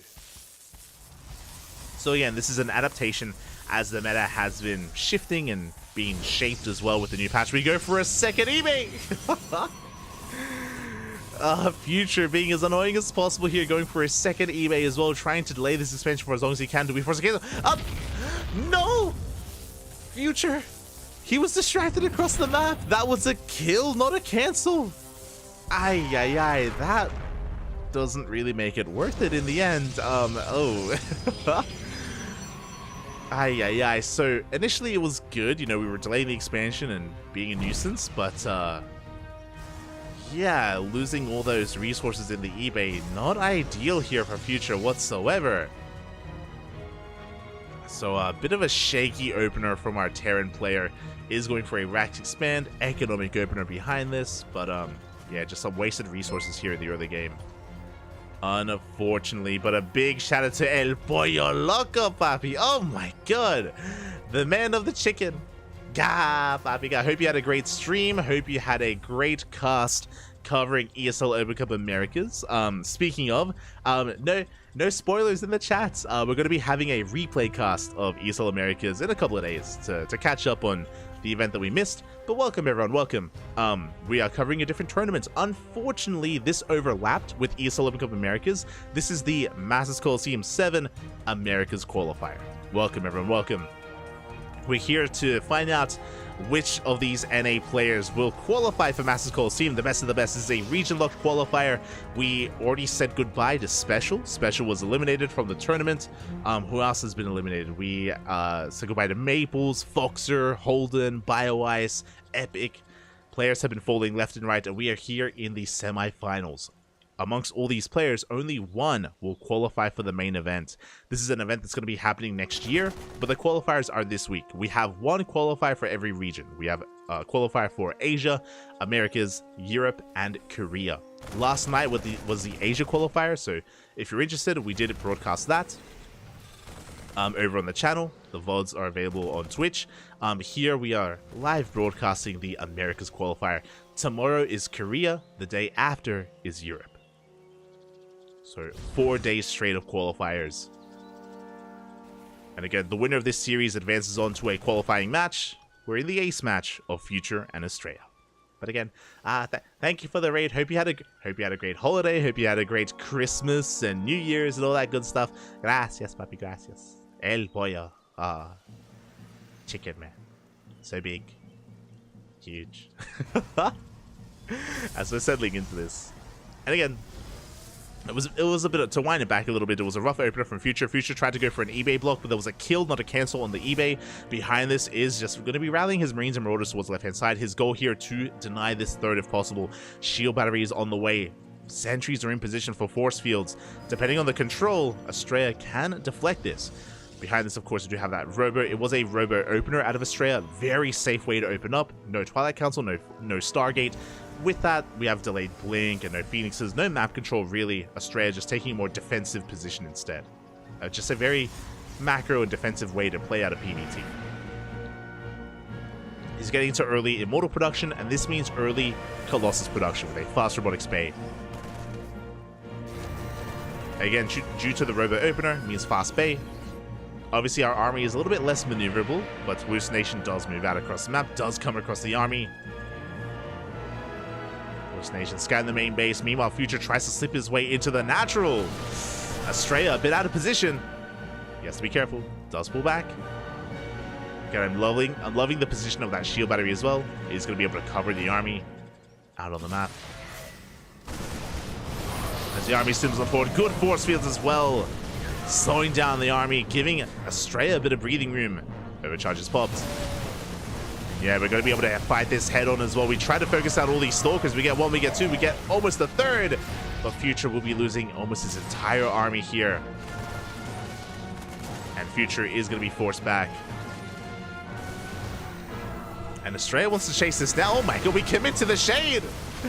We're chasing this down. Clutch force field as well. We slice up all of these Marauders. Second Immortal rocks up as well. And Estrella has gotten away with a very kind of greedy, I don't know if I would say greedy, but economic build here. Getting away with a fully saturated third base. Future behind this, just now starting up his own third base. His own third CC just now on the way. The goal here for Future was to try to punish this expansion, but he wasn't able to touch the economy. Looking at the trades here, that was 19 Marines, 6 Marauders for a handful of Gateway units. 2 Stalkers, a Sentry, and a couple of Adepts. A beautiful trade for Estrella. More importantly, he maintains his economy, and from here, he can take a fourth. We could even try and take the gold if we really wanted to. Meanwhile, the pressure is on Future. The pressure is suddenly on Future here. We need to get damage done. Going for a double drop on the right-hand side.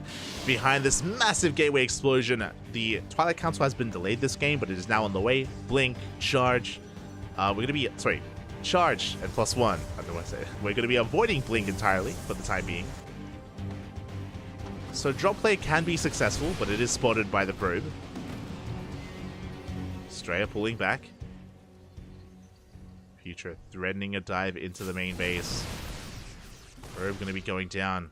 Colossi have been revealed. Yeah, with 2 Colossi, we can't fight this head on.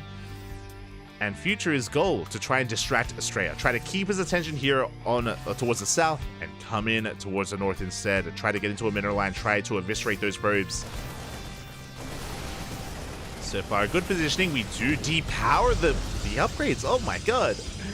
Nice pick off from Future. The second army is coming in, but Estrella's in position. Goes for the Colossus. But good juggling here from Estrella. The overcharge as well. We keep the Colossus alive just barely. Very nice control. Very hot pickup. Colossus refused to die. And with that, Estrella, he is getting further and further ahead here. Future, he's now taking a 3rd base, so he's going to be able to keep up with the economy. Estrella's 4th is delayed. I will say that. I was expecting the 4th base earlier, but for now, Estrella's staying on 3. 3rd is being taken. Future pushing up the ramp, diving on the top of the Colossus. Estrella asleep at the wheel! First Colossus goes down almost instantly. Good pick off from Future. Estrella, who was paying attention to his drop across the map. A good start for Future. But is it going to be worth it? Estrella may have lost a Colossus, but he's focusing and getting ready for a big warp in into the main base. Looking to go for some mass Zealot harass. Meanwhile, Future rotating around towards the north. There's nothing to protect and to defend this 3rd. There's nothing in the main either. We have a couple of reinforcements, to be fair. A couple of Marines, a couple of Marauders. That's a hefty army. That's a lot of Marauders available here for Future. As many Marauders as there are Marines. But the drop gets in. At the same time, Zealots into the 3rd base as well. Main army's going to be clashing, but Future, he has to back up. Estrella, he's in position. 15 SCVs go down the entire mineral line. And Future is being pulled apart. Good EMP here on the Archons, but at the same time, we're chasing down the main army. And we take down every SCV at the 3rd base. The tri-pronged attack, GG gets called, and Estrella will take the series 2-1, eliminating Future from the qualifier. GG. Ooh. GG, well played. Future unfortunately just did not have eyes on the right-hand side. He didn't see the prism coming in. He didn't know that he had to leave supply back at home to defend. Didn't know that he had to prepare for a Zealot counterattack at the 3rd base, or of course the drop into the main. He was hyper-fixated on his main army pushing towards the 3rd, but Estrella just was able to keep up at every turn and shut him down. GG, well played. With that, Estrella advances on to the qualifying match, and we have yet to determine who faces Estrella in that match. Here we go. I'm just very quickly trying to set this up. Oh. Don't have a lot of time, as our players have conducted their vetoes, and you can see here on the screen up next who faces off against Estrella. Well, either Trigger or Diego. Coliseum, papi. Let's go. Another PvT.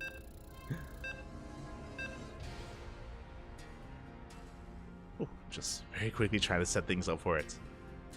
Again, both semifinals are being casted. This match was held for us. It is a fresh series. It is a fresh series as we get into game number 1. Here we go, which means predictions will soon be open. But again, a big shout out to Estrella. Future did make Estrella work for it. It was a pretty intense best of 3 earlier. Went the distance, went all the way to game 3. But in the end, did go the way of Estrella. And now we have another PvT here on our hands. And if you're in the chat, predictions will soon be open. Predictions actually are open. So place your bets. Place your bets on how you think this series will unfold and who you think faces off against Estrella in that final qualifying match. As spawning in the bottom left-hand corner of Hecate, we have the Canadian Protoss player representing Team Basilisk. It is Trigger. Predictions of the... And if you're And spawning in the top right-hand corner, we have the orange Terran player. Very interesting color choice. The orange Terran representing himself, currently teamless, currently looking for a team from Brazil. It is Coliseum.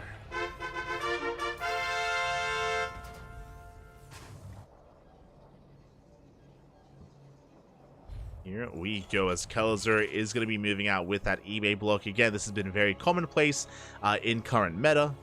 Has been a very, very common opener here from Terran players. But Trigger, he is quick to scout this. He's pulling the boys, and he is looking to force a cancel.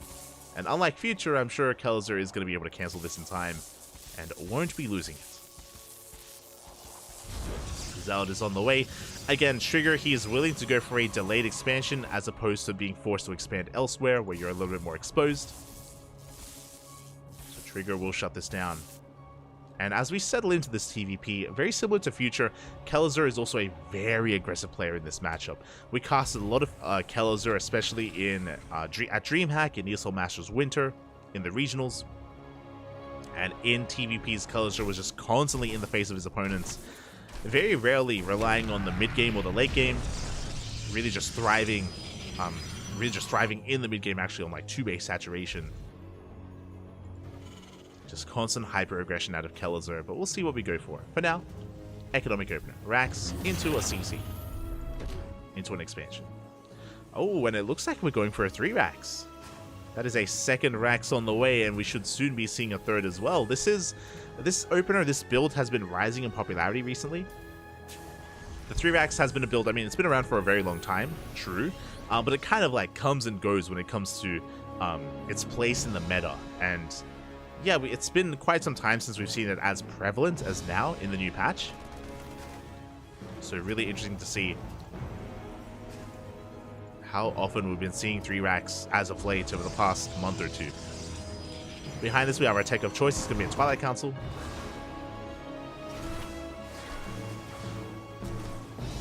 Twilight Council opener out of Trigger, which is ideal. We speak about this all the time, but especially if a 3 Rax gets unscouted, we are going to have an abundance of Marines and Marauders to work with, and Phoenixes are the last thing you want to defend against this kind of build. So this is designed not to hard counter, but to punish Stargate openers, and to try to really leverage your army and the size of your army as well. As we can see though, not a Stargate, a Twilight Council instead. So there's going to be a little bit more in favor of Trigger. Once Coliseum realizes what's going on, and once he realizes that it is going to be a Twilight Council, we need to start working on Marauder production. First Marauder is on the way. Adepts, they thread another shade as Coliseum is expanding and coming back home. Behind this, just a 2-gate opener for the time being into Blink. This is looking like a 2-gate Blink opener into a third. And there we go, third is on the way, so very economic here out of Trigger. This is ideal for Coliseum. Again, this is a very aggressive build. We're going to be hitting a timing with Stim and combat shields. A very strong bio timing here from Coliseum. And if Trigger is too greedy, then Coliseum can snowball out of control.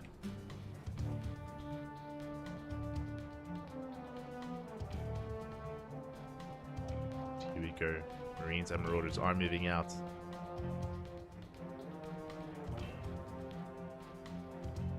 Here we go.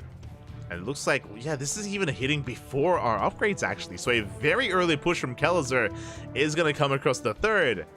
But I love this. We're avoiding the third base. Sure, we could force a cancel, but no. We want more than that. We're going for the kill, but we are running into a gateway army. No shield battery. No shield battery to support. The army pushing on forward. Stim is almost done. We take down the Adept, so we're going for the Stalkers, but we're running out of steam. Oh, we get one. One Stalker goes down, a second, a third as well. Kells are trading quite well here. And he's going to get every single Stalker. Every single unit goes down. Only the boys are left. They're forced to be pulled off the mineral line. But additional Stalkers have arrived, and we should be able to force this back. But this was pretty successful here. Looking at the trades. This was, what? Marines, 2 Marauders for almost every single gateway unit, and we have a second wave. A second army is coming in. Kelzer, he wants to try to snowball out of control. He wants to try to create a domino effect here and break through the defensive line of Trigger. But we have a shield battery in production. Immortal as well. Kellizer is coming in, but does he have enough? Trigger's out of position. Is behind the armor. You go straight for the Immortal. The shield battery isn't done. Shield battery just not done. Not in time. We focus down the Immortal. Big pick up here from Kellizer. Now he's going for the probes. Sims into the mineral line. 6, 7 probes go down. We almost get an 8th. A really solid trade here from the Terran. He is losing a lot of army, true, but I mean, it's 3 Raxes. He's got plenty of supply to work with. Plenty of Marines to work with. And just like that, Kellizer is now ahead in the economy. He's down 4 SCVs, yes, but he has mules. And mules make up for that. 3rd CC is on the way. Kellizer not in a bad position whatsoever. Meanwhile, Trigger back at home, getting into Colossi. Blink Stalker into Colossi production. The first Colossus has arrived. And we will soon be able to build that up over time as we re-establish our 3rd base.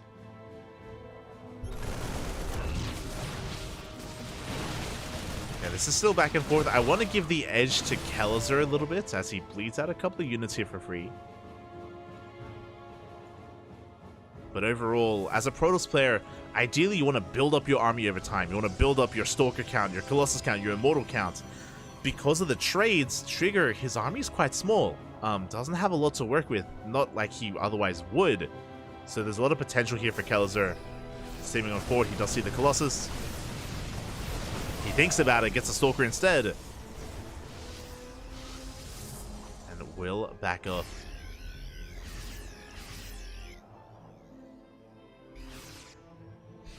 Will back up as the 3rd base is being taken. Again, Trigger stuck at home. Stuck defending when I'm sure he wants to be active on the map, especially with Blink Stalkers. Here comes the reinforcements.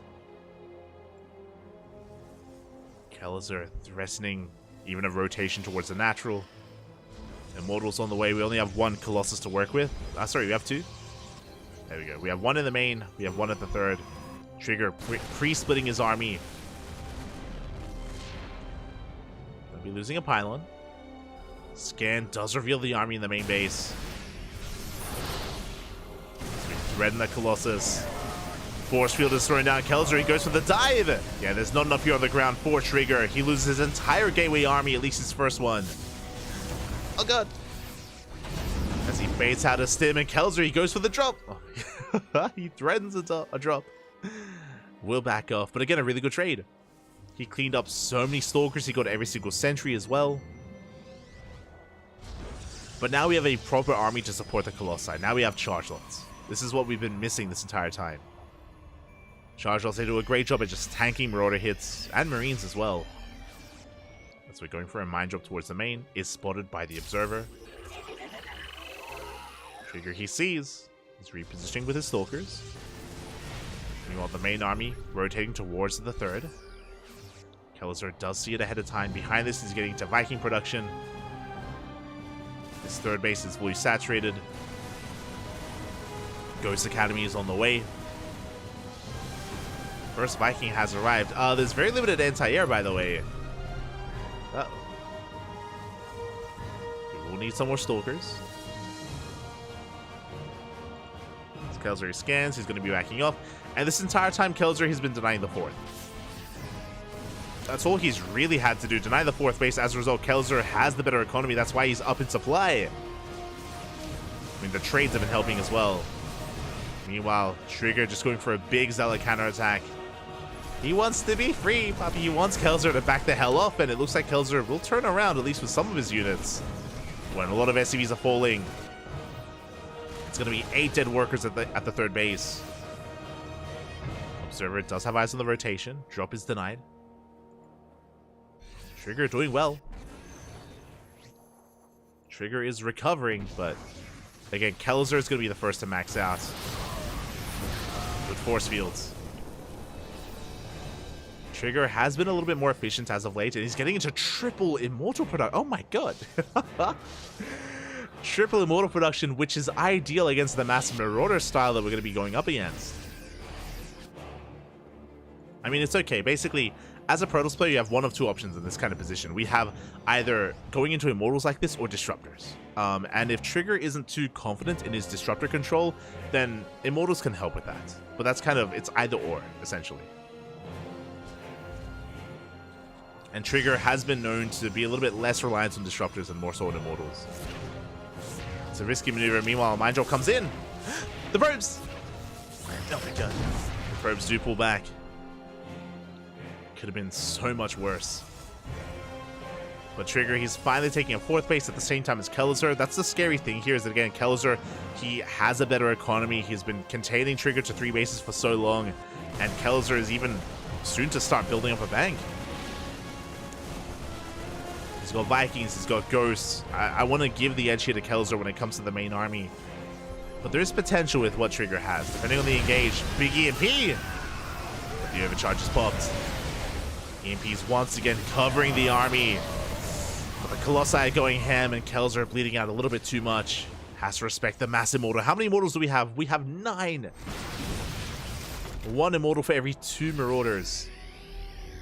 10 Immortals even, Jesus. Well, the Mind Drop coming in from behind. Ah, there's a cannon. There's a cannon in position. The mines are cleaned up. Now, what we need here from Coliseum is Liberators. And there we go. Liberator production has commenced. You could argue that we could have thrown down the Fusion Core by now. The Fusion Core grants access to Liberator range.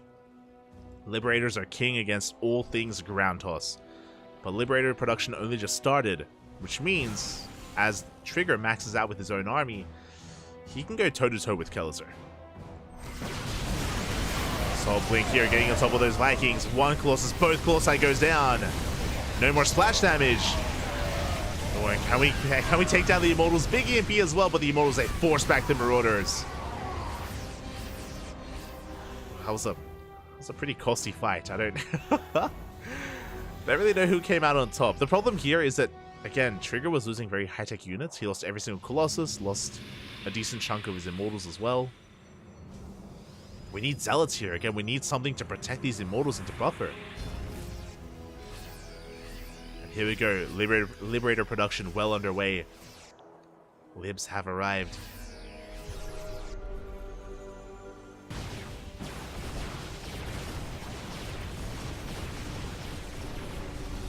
Can Trigger contend against this? Main army is scanned. We can see Trigger, he's refining or reinforcing his army with Stalkers, not Zealots. Gonna try and push in a really awkward engagement here for Coliseum. Decent EMPs, but we have the better concave for Trigger. He's collapsing on this army. Yeah, he's going to be able to get on top of this as well. A lot of the Marauders are going down. These Liberators, the Freedom. The Liberation Zone's doing a little bit too much. The Colossus barely does survive. But these Liberators did so much damage. They chewed through so many of those Immortals. I want to say like 5 Immortals died in that fight. This Trigger is trying to break free, trying to push out. And we don't have any Liberators yet. Oh, there we go. We have 2. We'll be coming in, getting in position. Liberator attempting to harass across the map. Trigger rotating around, finding a better angle, takes the mine to the face. We're losing another Immortal.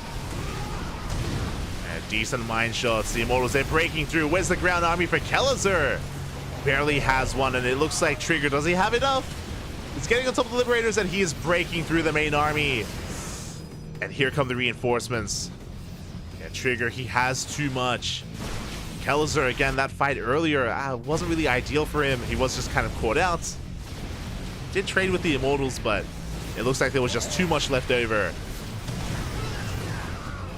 Mine shot's going to be going off. Boys are being pulled, and Trigger, it looks like he has done it. These Immortals are so low. Some of them at least, but GG gets called, and Trigger takes game number 1. Whew. But that was a back and forth. That was not the easiest game there for Trigger. Initially, Coliseum was in control. Remember, he was able to contain his opponent to 3 bases, was able to get an economic lead as well. I do think that the Liberator transition from Coliseum was a little bit delayed, unfortunately. It did take a little bit to really get going. And he had some decent fights, don't get me wrong. He had some decent trades, but alas, was not enough. He was caught out in the center of the map, and from there, Trigger was able to immediately counterattack and really punish Kelzer before he could remax. Before he could build up his army again. And here we go. We're getting into potentially the final game of the series. It's a best of 3. I'm hoping for an ace match, but Trigger does have a lead, and one more game is all Trigger needs.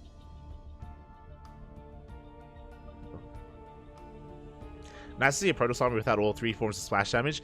Yeah, a big reason for this is because of how Marauder heavy Kelzer was. So because Kelzer had so many Marauders in his main army, Trigger had the option to not go into Disruptors and to go into Immortals instead. And that was a lot of Immortals. There was a time there where Trigger had like 11 Immortals. It was crazy how many he had. And they did well for themselves. They did well for themselves. You know, they have their place. It's a very niche composition against a very, again, kind of particular playstyle from your opponents. I wouldn't advise to do it every game, but, you know, it has its place. And here we go, spawning in the top left-hand corner of Oceanborn, we have the Canadian Protoss player representing Team Basilisk, leading the series 1-0. It is Trigger. And spawning in the bottom right-hand corner, we have his opponent, we have the Brazilian Terran, the orange Terran player. Currently teamless, looking for a team, it is Kelzer.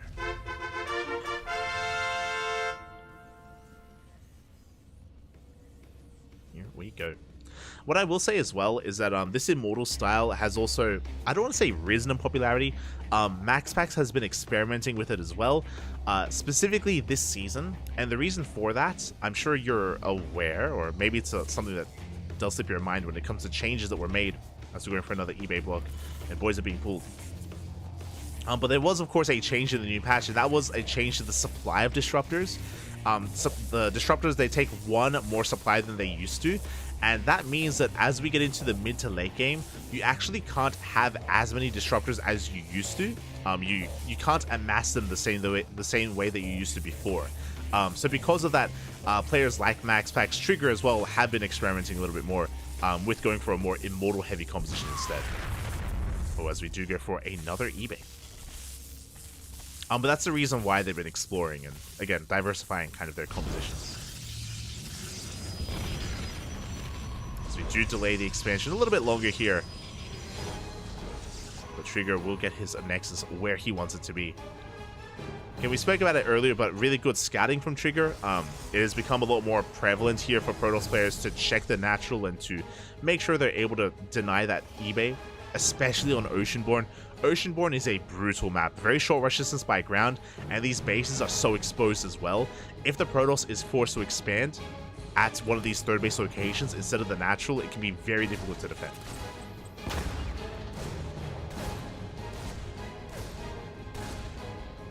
As the Reaper gets into the main base, going to be dancing with those units, is forced out. Behind this, we do have a very aggressive follow-up. This is a delayed expansion. Delayed CC on the low ground. Kelzer going into a faster factory and working towards a bit of a faster mine drop. Interesting. So basically, there's a little bit of pressure here on Kelzer to get economic damage done just because of the delayed expansion here from our Terran. Across the map, we have our tech of choice once again. Trigger going for a Twilight Council.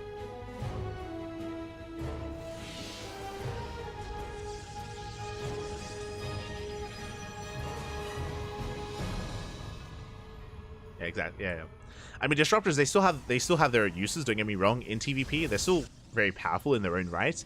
But because they've been changed, some Protoss players have been experimenting more with that mass Immortal style, which is always a good thing, I feel. Always good to kind of shake things up.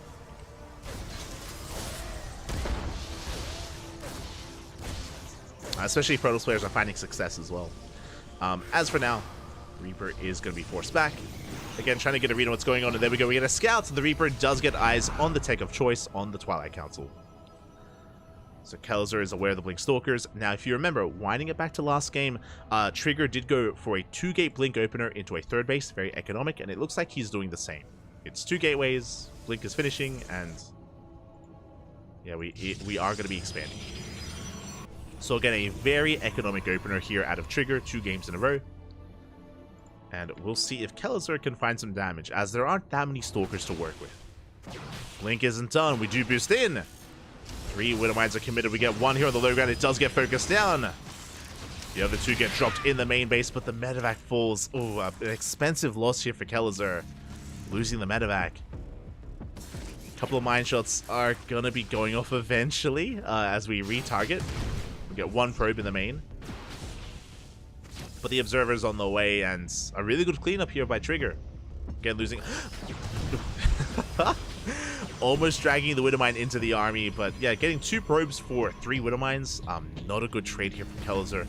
Remember as well that Coliseum did go for a delayed CC, so he had to get a little bit more damage done, and that was just not enough.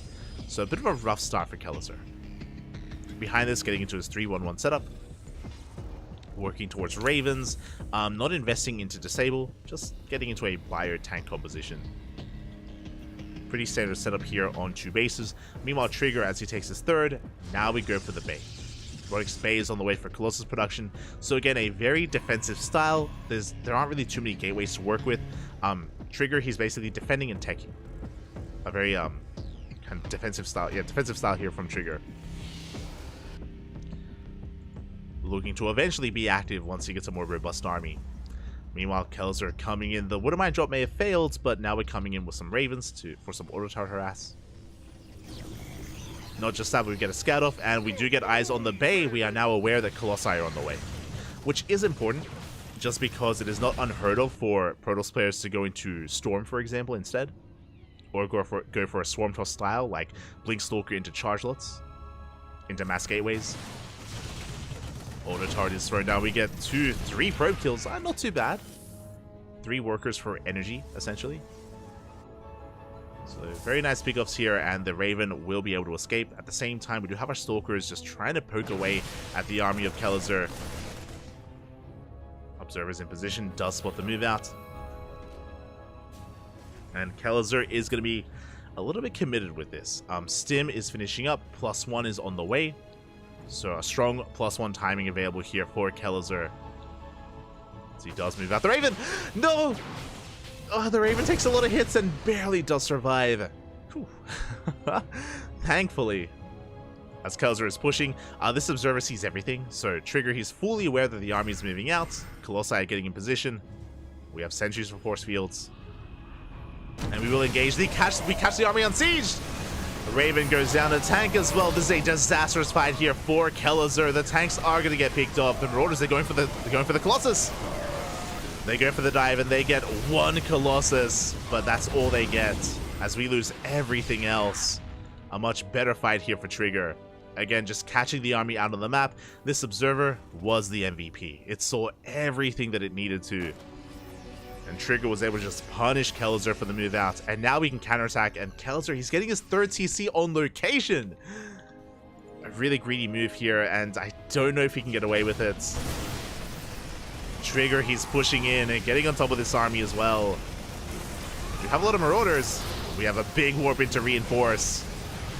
1 Colossus is all we need. Mindshot going to be going up on the Zealots. Meanwhile, we deny the 3rd. We delayed at least. Yeah, we can force a cancel. 100% here as we force a cancel on the 3rd base. Coliseum are stuck on 2 bases from here. Rebuilding his 3rd in the main.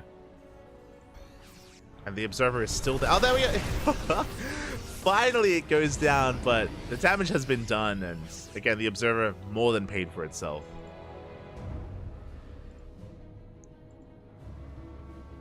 Once again, Trigger, Coliseum, he's up against the wall. He has to come back in some way, shape, or form, going for a mine drop. Trigger getting fully saturated on 3 bases. Soon to take a 4th. Mine drop coming into that 3rd base. Trigger, he does react in time. Yeah, losing 1 probe. Losing 2. Widowmines are cleaned up. Behind this, what are we working with here for Coliseum? He's still working on that 3rd CC, so he's not going for a 2-base all-in. Working on +1. It's a really difficult position here for Coliseum. I would almost want him to go all-in and just pull the boys, but you know, he's up against the wall. He's down in this series. Like, he can't afford to take a risk like that. Doesn't have the freedom in this series to do so. He's just stuck at home. Does have a lot of Marauders. But Trigger, he is up in army supply. Gonna be collapsing on this. Mine Shot's gonna be going off. The Colossi a little bit dragging behind here, not adding too much. But our goal to deny the third base again for a second time. Oh, so many Marines just get shaved off by the Colossi. And once again, we're being zoned away from the CC. And now we're up to 3 Colossi. Vikings are doing what they can, but yeah, Trigger, he has an overwhelming army. We deny the third, and we can even push into the natural. Maxes are being knocked down. Another Viking falls as well. Force field just creating a choke point here for the army to just funnel into the Colossus. We step in. We get one. We get one at Colossus in the end. We almost get a second as well. Good juggling out of Trigger. Keeping it alive. It looks like Trigger has to calm down. Yeah, we have to... we gotta calm down, Pop. We've got to back off. We don't want to overextend. We don't want to throw away this army. Have to just pick up another Viking. Behind this, 4th Nexus is on the way. Kelzer, once again, dancing with these forces, but he's bleeding out far too much.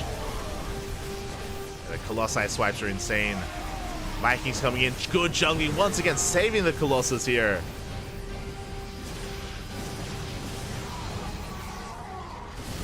Kelzer fighting his heart out. Doing what he can. Again, these Colossi are getting quite low due to the Viking control, which has been nice to see.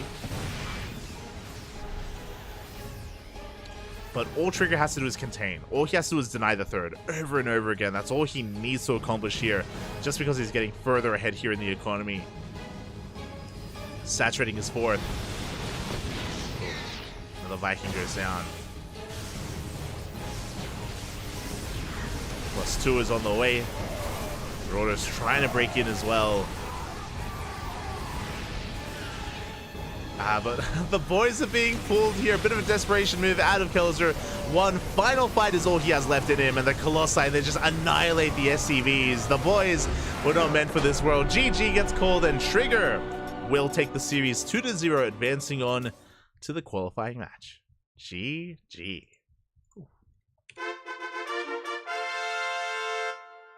GG, well played. Congratulations here to Trigger. Again, looking strong, looking powerful against Kelzer. And with that, he is able to advance on. My condolences to Kelzer. Kelzer, he may have come second in ESL Masters Winter in the Americas region, but doesn't make it to that qualifying match. Not this time, not in a best of 3. Maybe in a longer series, maybe he would have had a little bit more room to breathe, but here against Trigger, Trigger was able to shut him down. Kelzer, as we always know him to be, was being quite aggressive in this series, going for a lot of drop play, going for, of course, eBay blocks time and time again, but for the most part, Trigger was able to defend. Again, just a very defensive style overall from Trigger. Able to take an advantage early on and maintain that and, you know, eventually snowball out of control with that. Really good stuff. Really good stuff out of Trigger. And that means we have 1 series left to determine who qualifies for the main event. Who makes it into the Masters Coliseum. Here we go.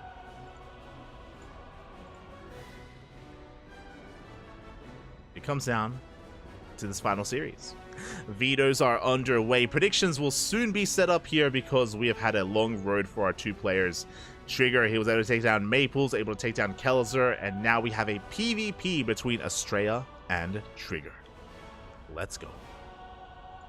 I'll work on the predictions. Now, for those predictions as well, something that you need to be aware of, which is crazy, by the way. I don't like it, but it is what it is. This qualifying match, this series where it all comes down to this, to these handful of games, is not a best of 5. This is not a best of 5. This is a best of 3. Best of 3 qualifying match, which is crazy, by the way. It's crazy, but you know what? we're brutal like that. WTL, the WTL organizers are brutal like that as well. Every mistake hurts that much more in a best of 3. So, yeah, pretty intense series is going to be set up here. And I don't envy you if you're getting your gamba going in the chat. Predictions will be open once we have a lobby and once we get into game 1. And it's going to be a solid coin flip. Overall, I would favor Estrella, true. But Trigger has beaten Estrella in the past. It has happened, and it's a PvP. I mean, anything can happen in a PvP. Upsets galore here, so it's going to be a hard one to call. It's going to be very difficult to call here. Good luck. Good luck.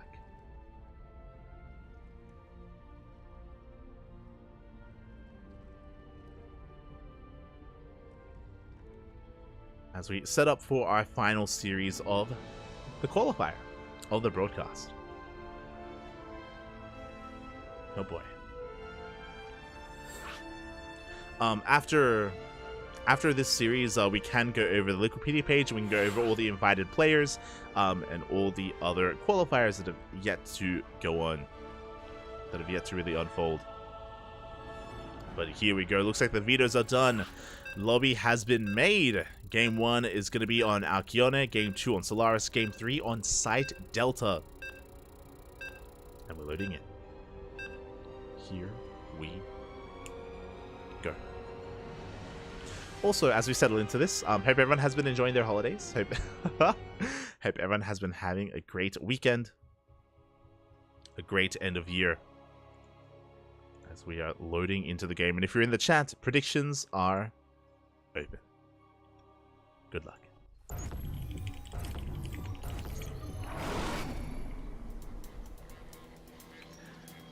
As spawning in the bottom left-hand corner of the Masters Coliseum 7 America's Qualifier. It's been a long journey here, a long road to the qualifying match, but we are here.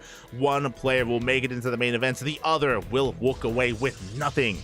It is all on the line, and spawning in the bottom left-hand corner, we have the Canadian Protoss player representing Team Basilisk, the Red Protoss. It is Trigger. And spawning in the top right-hand corner, we have his opponents. We have the American Protoss player, the Blue Protoss, representing Matcherino Esports. It is Estrella. Here we go. One best of 3 to end it all. Which again is crazy. Usually qualifying matches are best of 5s, but for the Masters Coliseum, it is non-stop best of 3s.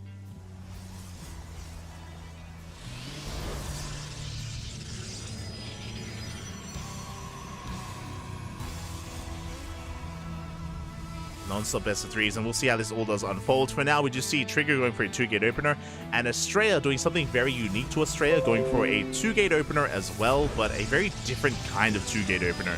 It is 2 gateways, not a part of the ramp, but a part of the main. It's going to be supporting the SimCity here in the main base instead. Now, as a result... Oh, we're going for a one-base all-in. As a result, it's a bit of a give and take. On the one hand, these gateways are not vulnerable, so in case he's up against an all-in, in case Trigger takes control of this ramp, then his production is going to be safe. The downside, it's going to be a little bit more difficult to actually wall off against Glaive Adepts, or regular Adepts, sorry. If Adepts do shade in, again, we can't really wall off here at the ramp. So we're going to be a little bit more vulnerable. Trigger is going for a proxy robo. Again, it is going to be a one-base all-in at a Trigger with Immortal production. We can go into... Actually, we should be going Prism first and then Immortals afterwards. Meanwhile, Estrella, he is scouting. He's checking the northern portion of the map. As... No shot. Estrella going for a ninja base. I'm concerned. I'm concerned that Estrella is just gonna die. He's investing quite a bit, but he scouts. He does come across a robo. He sees, he knows. He's aware of the all-in that's coming his way. Adepts have been revealed. Stalkers are moving out to try and depower this robo. They're gonna run into the Adepts. Stalker's getting a lot of damage done already here, but oh, a bit of a move command. The Stalkers missing some shots. They cannot attack because they're in the They're in the side blocker. No shot. The Stalkers, they can't see what's shooting them because of the smoke. That's crazy. Oh my god. For a moment, I was like, is he move commanding? No, he just can't see. Really nicely done there from Trigger. Immortals are on the way. The robo will stay powered. And now we're pushing in. At the same time, Trigger rotating towards the left-hand side is going to somehow come across these Stalkers, sorry, but he doesn't come across the Nexus. Trigger is pulling back. We can see Estrella. He's trying to rotate around, trying to get on top of this robo from behind. He's going for the pylon, but the Immortal does get here in time. Trigger desperately wants to push out, but he's kind of stuck here, and with the high ground as well. We get some extra hits in. Again, Trigger, he just wants to move out, but alas, he's stuck here out in the open. Behind this, Estrella going for a Stargate follow-up, Void Ray production as well. Trigger still committed. Still wants to break free. I kind of feel like this is working against Estrella. We'll see what happens. Like, these are resources that could have been spent into additional warp bins, pylons, a third gateway. It's just such a greedy move here from Estrella, especially after he scouted the robo. He didn't cancel the Nexus either, which is wild. Crazy here from Estrella. But here we go. Trigger going to be pushing out. He has been delayed, and Estrella already has a Void Ray. Sentries for force fields. Second Void Ray has arrived. We don't really want to fight out in the open. We ideally want to fight with our shield battery with overcharge. Void Rays are amassing.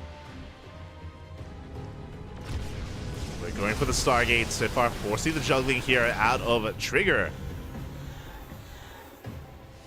We are forcing back the army. Meanwhile, behind this Estrella, he's making probes. He has an economy. The longer this goes on, the better it is for Estrella. God, these Void Rays are so cavalier. Calm down.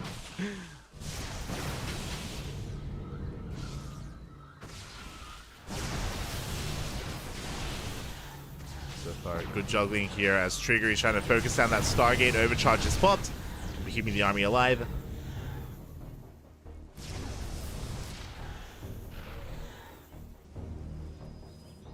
As Trigger is going to be forced back.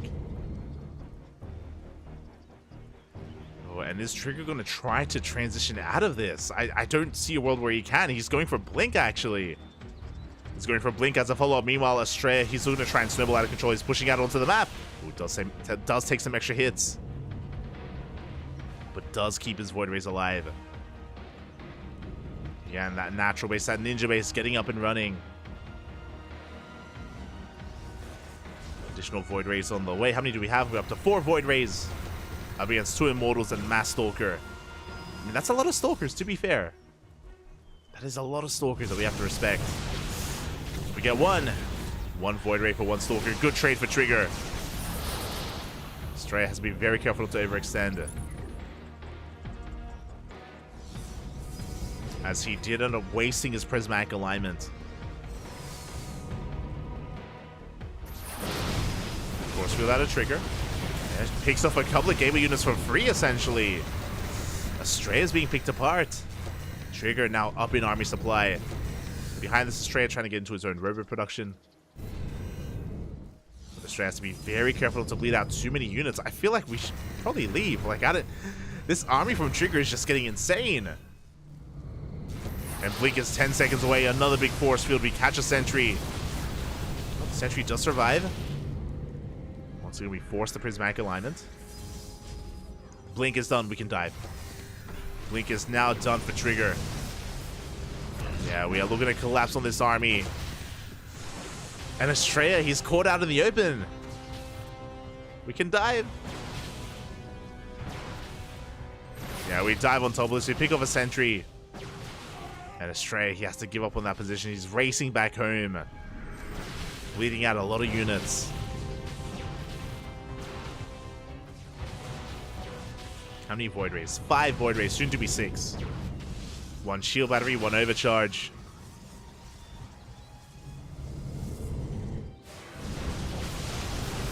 Adepts are going to be shading into the main base, giving some high ground vision. But the same time, we scout! No shot! Trigger, he does come across the ninja base. Shield batteries are on the way. Cannons as well. Trigger, he just turns everything around, and he's gonna shut this down. I mean, this has been amazing. Oh no, he's recalling! Oh my god! He's crazy! He's out of the open! 2 Void Rays go down.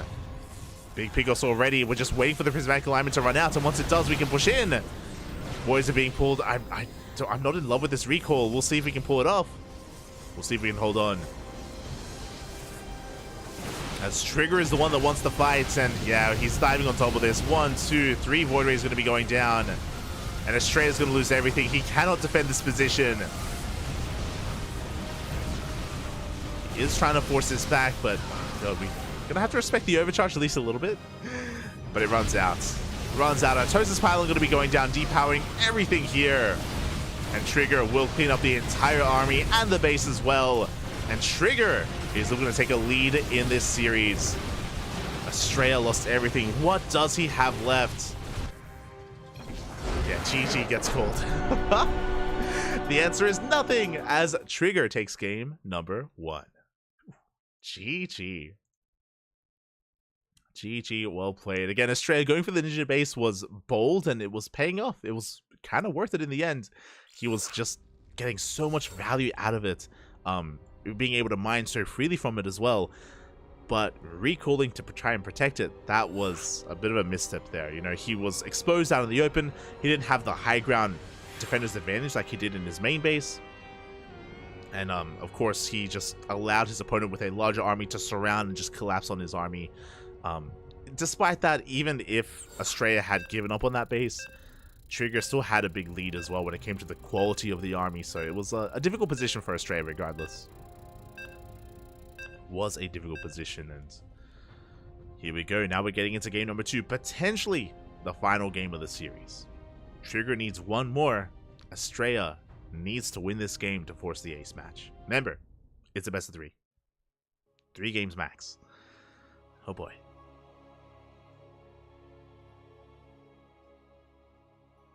Estrella can be a crafty goblin. He can be. He is. 100%. But here we go, spawning in the bottom left-hand corner of Solaris. We have our Canadian Protoss player, the Red Protoss, representing Team Basilisk, leading the series 1-0. It is Trigger. And spawning in the top right-hand corner, we have his opponent. We have the American Protoss player, the Blue Protoss, representing Matcherino Esports. He needs to win this game to force that ace match. It is Estrella.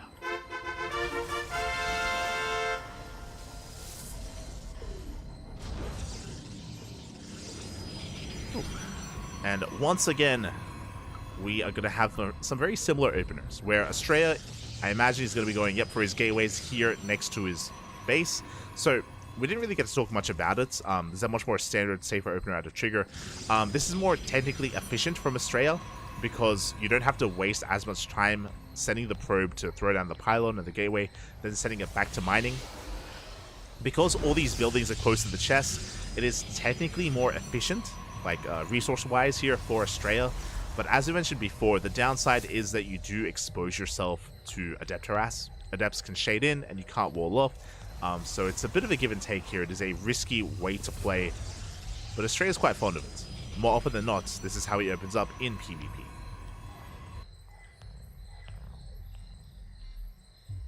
Not the most common or popular way to play in PvP, but Estrella makes it work. Meanwhile, behind this, we have Trigger just setting up his Civ City. Getting into his own 2-gate opener as well. Outside of the building positioning, same builds. And this time, Trigger's second pylon is in the main base. This time, we are not proxying. We could still go for a 1-base all-in, don't get me wrong. That is still possible, but no proxies at least. From Trigger. Meanwhile, we do have the pylon being sent down here from Estrella. A bit of a cheeky move here. Oh, okay, it does cancel. For a moment there, I thought we were going to commit. Meanwhile, we do have We do have a robo opener here from Trigger as well. I'm very curious. This could either be very safe, very defensive, or it could be the beginning of a one-base all-in. If we throw down a third gateway, we can commit. Behind this, Estrella continuing his Stalker production, throwing down a pylon across the map. And he is pushing. Again, double Stalker out of Estrella. We have double Stalker here from Trigger as well. The pylon is finishing up to reinforce. Trigger is going for one base all in. That is 3 gateways and a robo. Very similar to last game, except it's not proxied. So Trigger is going to be in the driver's seat. Estrella is expanding. Now again, because of this pylon, Estrella can warp in a couple of adepts, and he can try to shade into the main base while Trigger is committed. So we have some backstab potential here for Estrella. Meanwhile, the Stalkers are moving out. You can see Estrella repositioning. And Trigger, he's still amassing his army. Prism is on the way. I love that, again, we're keeping a probe here just in case a shade comes in so we can wall up. And it looks like Estrella has realized that something is wrong, something is amiss, and he's going for a robo himself. Robos are ideal in this position, and it looks like Trigger is getting caught out. Estrella pushes in. The Trigger has to turn back around. He is caught out of position. One Stalker falls. Good juggling. Good juggling out of Trigger. As he's forced to waste time chasing this down. We'll pick up some of these Stalkers, though. He's actually making this worth his while. Ooh, getting 3 Stalkers. Every unit counts here when we have so little to work with. Immortal's on the way. Again, Estrella, he's just buying time for the Immortal. Shield battery is done on the low ground. Overcharge is going to be available. Pylon block here at the natural base, and Trigger is committed. Do you get eyes on the defensive setup? Trigger backing up. Going for another warp in. With the arrival of this Immortal, though, I don't know if we can break in. Oof. So far, once again, good micro here out of Trigger, keeping those weakened Stalkers back. Sentry is warped in, so we can force field the ramp if need be. We can try to cut up this army. Here we go, we are going to be pushing on forward. We do force field the ramp, but there's nothing really coming down from it. There are some 2 Stalkers left in the main. Stalkers, they cannot engage. The Nexus taking a lot of hits, actually. We're forcing the hand of Estrella. And there we go. He's going to be committing. He dives on top of the Prism. The Prism will go down. No more reinforcements. The boys are being pulled. And with 2 Immortals with an overcharge as well, Estrella, he's going to shut this down. Yeah, completely shuts this down. Trigger being forced back. Again, the Immortals here in this position, they reign supreme. Nexus is still alive. We lost 3 workers, but Estrella is still ahead in the economy. And Trigger, he's going for a Twilight Council behind this to go into Blink, I imagine. Maybe a Dark Shrine, but Blink more often than not. And it looks like Trigger wants to expand. And this is a brutal moment here for Trigger.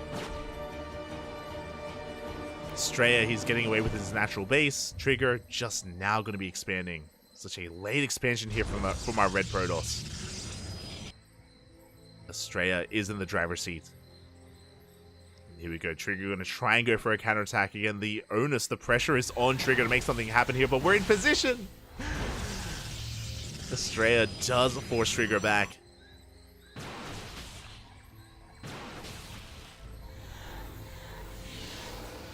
Now, there's a world. If Trigger can somehow catch Estrella out, if he can somehow catch his army in the open, or maybe outposition him in some way, then there is a world where Trigger can come back in this game. But for the most part, again, Estrella's chilling.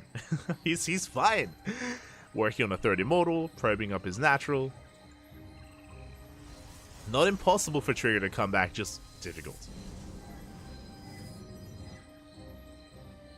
The observer here of Estrella does get eyes on the researching Twilight Council. So we are aware of Blink. We are aware that there are no DTs. So a really good scout from Estrella. The observer! Observer does go down.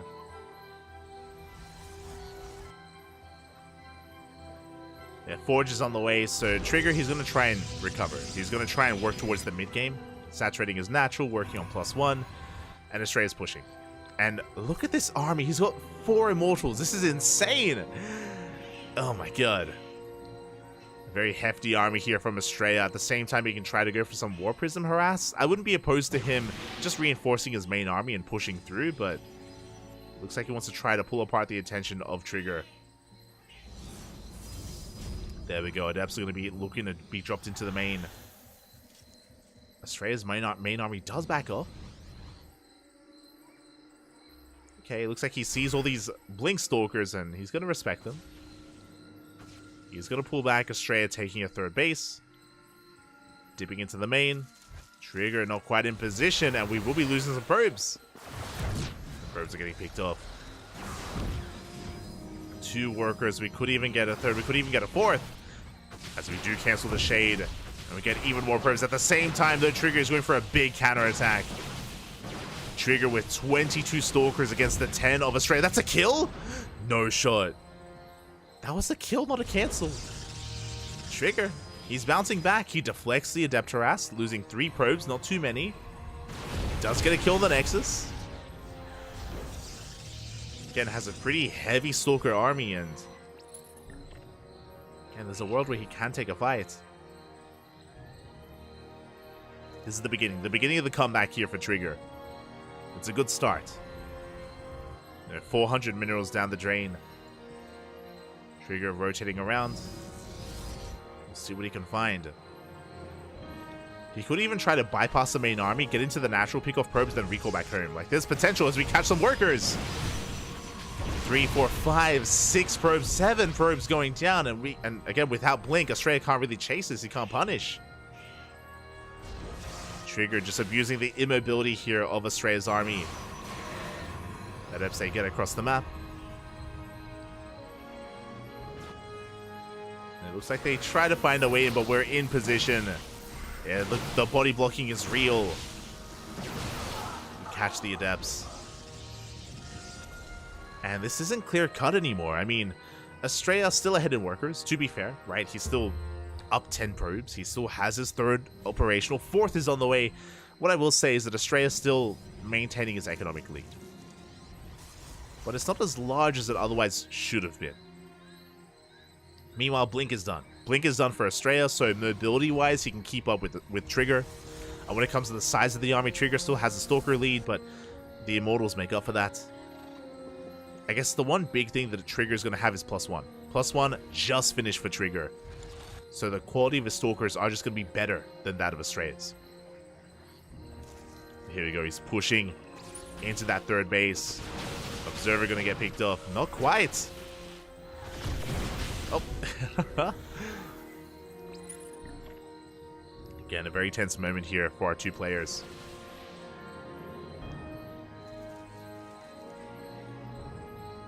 Playing a game of chicken at the same time. Estrella, he slips into that natural, but we're in position. Trigger does deal with this. We'll lose a couple of probes, but we'll clean up the Adepts. And Estrella backs off. He doesn't want to take a risk. Does pull back. I'm sure he clicked on the Stalkers. I'm sure he saw the upgrade, and he's like, you know what? I'll just wait for my own upgrade, which is a wise move here from Estrella. He's soon about to catch up in +1. 3rd base is getting saturated. Sorry, 4th base is getting saturated. Estrella is still maintaining his economic lead. But Trigger, he's going to have a window. There's going to be a timing where he has +2 and Estrella only has +1. Outside of that, I wouldn't be opposed to disruptors. So far, no disruptors yet, but I'm waiting for either player to tech up. For now, Estrella, he's got charge, should be going into a Templar Archives.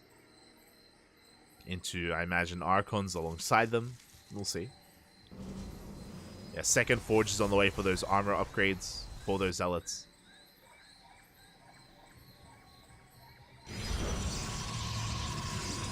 Meanwhile, Trigger just now taking his 4th. It is late, it is delayed, but 4th nonetheless.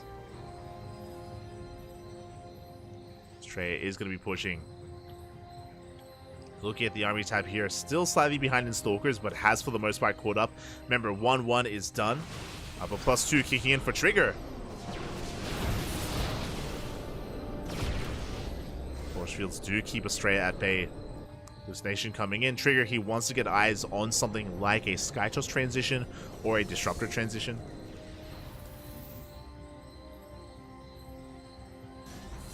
So there we go, Estrella. He is going to be knocking down those rocks. Is ahead in that supply. It isn't going to be an easy fight, but again, Estrella does have quite an advantage still. +2, about to kick in. Again, I'm pretty sure Estrella just wants to wait for those upgrades to even up. Trading a Stalker for a Stalker. Going for an Immortal drop into the main. Oh my god. Bold move here from Estrella. Immortal drop into the main base at the same time. Estrella tries to force his way up the ramp, but again, up the ramp is just a little bit too adventurous here. We can't quite push through. Immortal's getting damage done. This is going to be a costly trade here for Estrella. Trigger's trying to force his way up the ramp. We do force the overcharge. Trigger, he has the better concave. Yeah, he has the better engage overall. Meanwhile, that's going to be a kill on the War Prism. I believe a kill on the Immortals. Yep, both Immortals did go down. Was that worth it for Estrella? I'm not too certain here. Especially because Estrella isn't maxing. Like, he's close, don't get me wrong, but Immortals weren't weighing him down. The Prism is being rebuilt from Estrella. Without it, he can't really harass. He can't pull apart the attention of Trigger. Trigger misreading, though. Uh-oh. Trigger, he's out of position. Estrella pushing up the ramp. He does get on top of this base. Ay. Trigger misreading the movement here of Estrella. Does misread the movement. Now pushing in, but he has lost his defender's advantage. The Nexus is going to be going down. Shield battery went down as well. And now it's all about the Blinks. It's all about the Stalkers. We dive on top of the Immortals. And it looks like Trigger, can he clean up the Immortals? He can. But Estrella at the same time, a big Zealot counterattack here at the third. He's crippling the economy of Trigger. Trigger does force the recall. But again, he lost his fourth base and he's losing his third as well. Can we get the Nexus? We can and we will. The Nexus will fall. And Trigger is being forced all in. He barely has an economy. And he's pulling the boys. You don't see this often in PvP. But the boys are being pulled. We're completely all in. Trigger has a comparable army here, but Zealots do complicate things. There we go. We catch a couple of those Zealots. They do get shaved off. Additional boys are being pulled as well. Trigger looks like he will come across this Nexus. But the boys are also being pulled. The probe on probe action. Estrella comes in with a mass amount of Zealots as well. He has the better army. He has the more efficient army. And Estrella, he should be able to shut this down, clean this up, and force an ace match. GG gets called. Estrella. Ooh. Oh my god, I did kind of reverse the names there at the end. But Estrella does take game number 2. And we are going to the ace match. GG. Whew. GG, well played. We're going all the way to game number 3. I'm here for it. I am here for it. Again, I think I accidentally reversed the names on the overlay there towards the end. My apologies, but Trigger was up 1-0 in that series, and now we're tied up. Now we are tied up, and it all ends on Site Delta. Let's go. Let us go. Whew. Fun fact, this all started with an all-in as well. 2 games in a row. Trigger has gone for 1 base all-ins. Here in game 2, he was shut down completely, and he was playing from behind. Straight up, Trigger was playing from behind just because of how late his third base was, his natural was, how late his third base was as well. Overall, he was 1 step behind in the economy almost the entire game, and Estrella was able to leverage that with a better army, with a larger army, and we'll see if Trigger goes for another 1 base all-in. Can we get the hat trick? Can we go for it every game here in this series? Spawning in the top left-hand corner of Site Delta. We are here with the final game of the Qualifier, the America's Qualifier of Masters Coliseum number 7. We're here to determine which of these 2 players makes it into the main event. In the top left-hand corner of Site Delta, we have the Canadian Protoss representing Team Basilisk. It is Trigger. And spawning in the bottom right-hand corner, we have his opponent. We have the American Protoss, the blue Protoss player representing Maturino Esports. It is Estrella. And Estrella's pulling a bit of a max packs, going for a gate expand. Let's go. A much more economic opener here from Estrella. Trigger going for a 2-gate opener instead.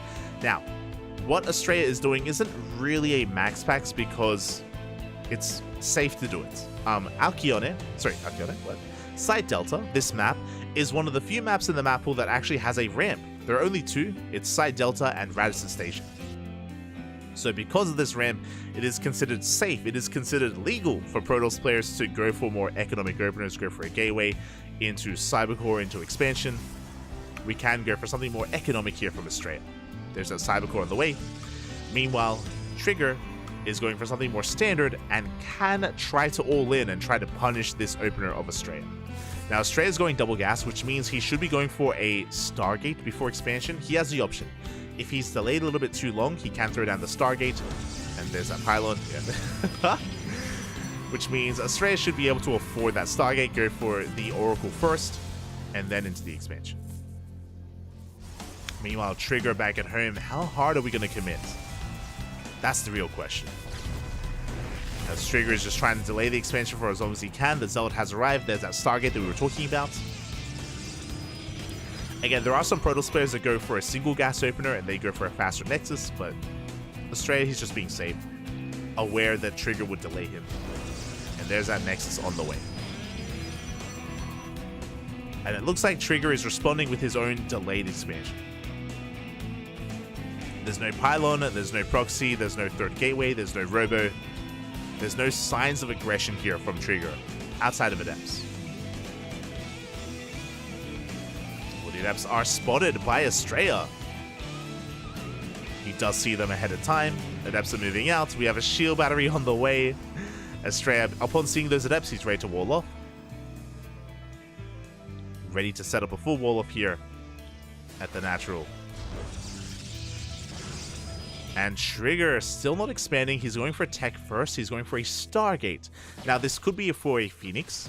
Bearing in mind that Trigger, he did scout the Stargate opener of Estrella, so he knows that Oracles are moving out. So he could try to cut Estrella off and try to go Phoenix first instead, as he is going for a delayed expansion. Meanwhile, we see Estrella going for a safety Void Ray. Ooh, the Adepts there. They committed to the shade. We have to recall back home. Oracle is on the way. There's that Phoenix that we were talking about. So again, it looks like Trigger wants to try to hard counter his opponent. And we'll see if he can. As the Oracle makes its way into the main base, Phoenix does arrive in time and is going to chase this down, forcing the recall. And the investment into this Oracle hasn't really paid off. Now, upon seeing the Phoenix and upon seeing the expansion, Estrella cancels the Void Ray. Void Ray is not necessary. Void Ray is only necessary if you're being all in. So we cancel it and we invest into a second Oracle instead. Behind this, we're getting our natural up and running. And we're working towards Blink.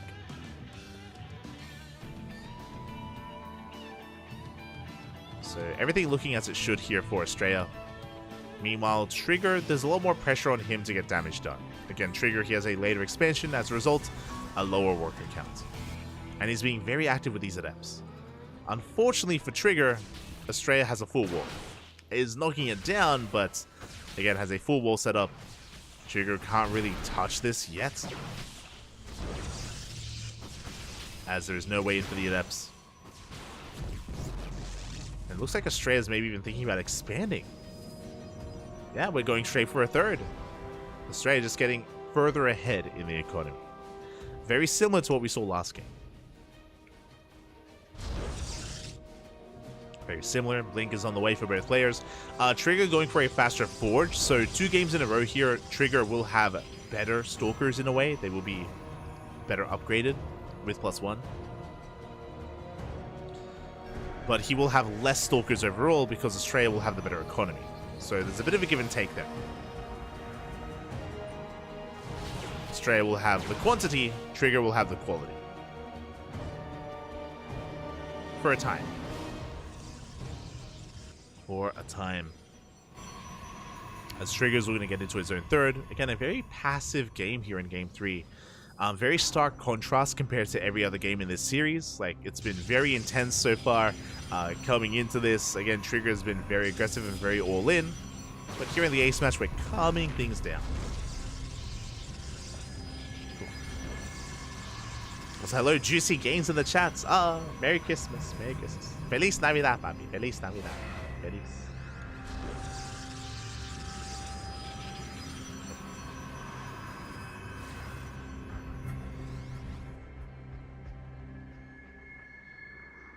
As Estrella is going to be pushing. Again, both players will have Blink.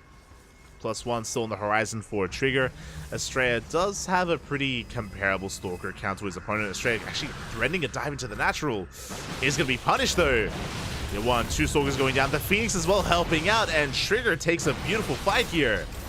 Oh my god. It's another Stalker as well. Catching Estrella out. At the same time, the Oracles, they get into the main base and they will try to punch the economy of Trigger. They get 3 probes. But again, Trigger, he killed 5 Stalkers. Only those 3 even gets an Oracle as well. So a nice engage from Trigger. He needed something to go his way. Did lose 3 probes, but is able to recover nonetheless. Able to make up for it with a better fight. The Phoenix! Ooh, the Phoenix is going to be going down. Stage Trap is done!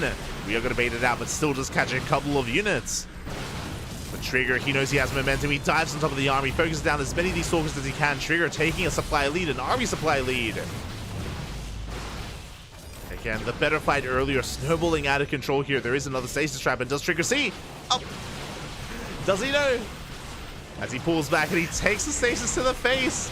And Estrella will hold. Gets on top of the Stalkers, gets on top of the reinforcements. At the same time, Trigger slipping into that natural base, but alas, doesn't get in. Doesn't get much done. Look at the unit type. Trigger still ahead in Stalkers. But he's going to have to back up. Here come the reinforcements. Trigger is being forced back. At the same time, the Adept was cleaned up as well. The random Stalker. A little bit chaotic. At least Trigger does come across the Nexus. Can maybe force a cancel. Stray is on the way. Does hold on to his 4th. A little bit too much progression on it. As the dust does settle. Oh, wait. Hold on. There we go. Trigger, he killed 12 Stalkers, but he didn't end up losing his Phoenix. A pretty comparable Stalker amount as well. Yeah, that was a much more even trade for Estrella. And again, Estrella, he is up in the worker count, up in the base count, up in the economy.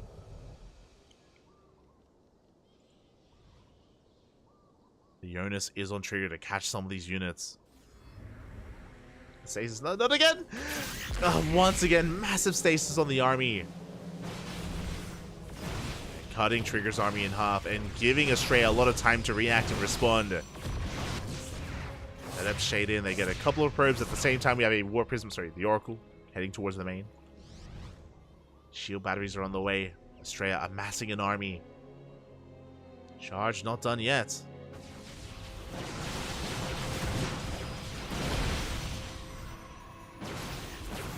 Another the stasis, they don't stop, Happy, they don't stop.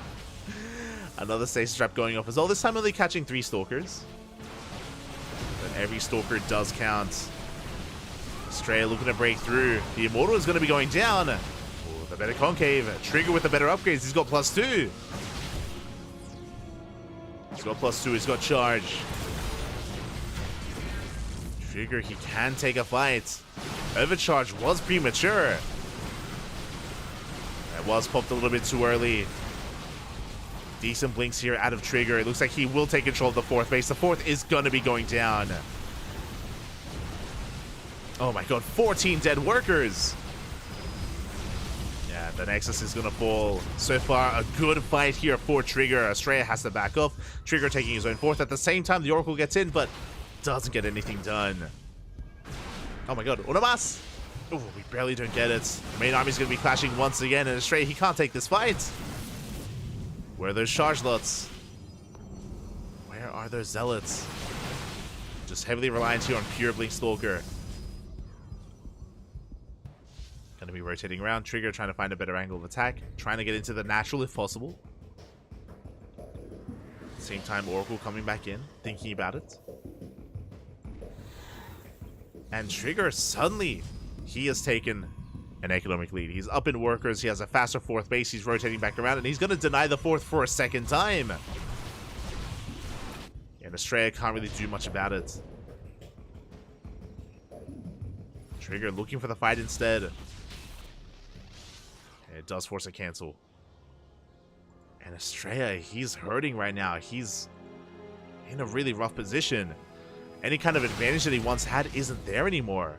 A lot of it came down to, again, just Trigger out-positioning Australia, forcing him to fight in a really awkward location, and taking down that fourth, taking down all those workers. Trigger, now in the driver's seat, now has a window. +2 is on the horizon. There's going to be a window where we have +2, and Australia doesn't. Sorry, +3. +3 even. Yeah, you know what I mean. Meanwhile, Australia, pushing towards the left-hand side, is spotted by the observer. And Trigger not too far behind. But Australia, he could try to go into the natural. Doesn't risk it. He's going to back off. Forcing Trigger to kind of dance with his army.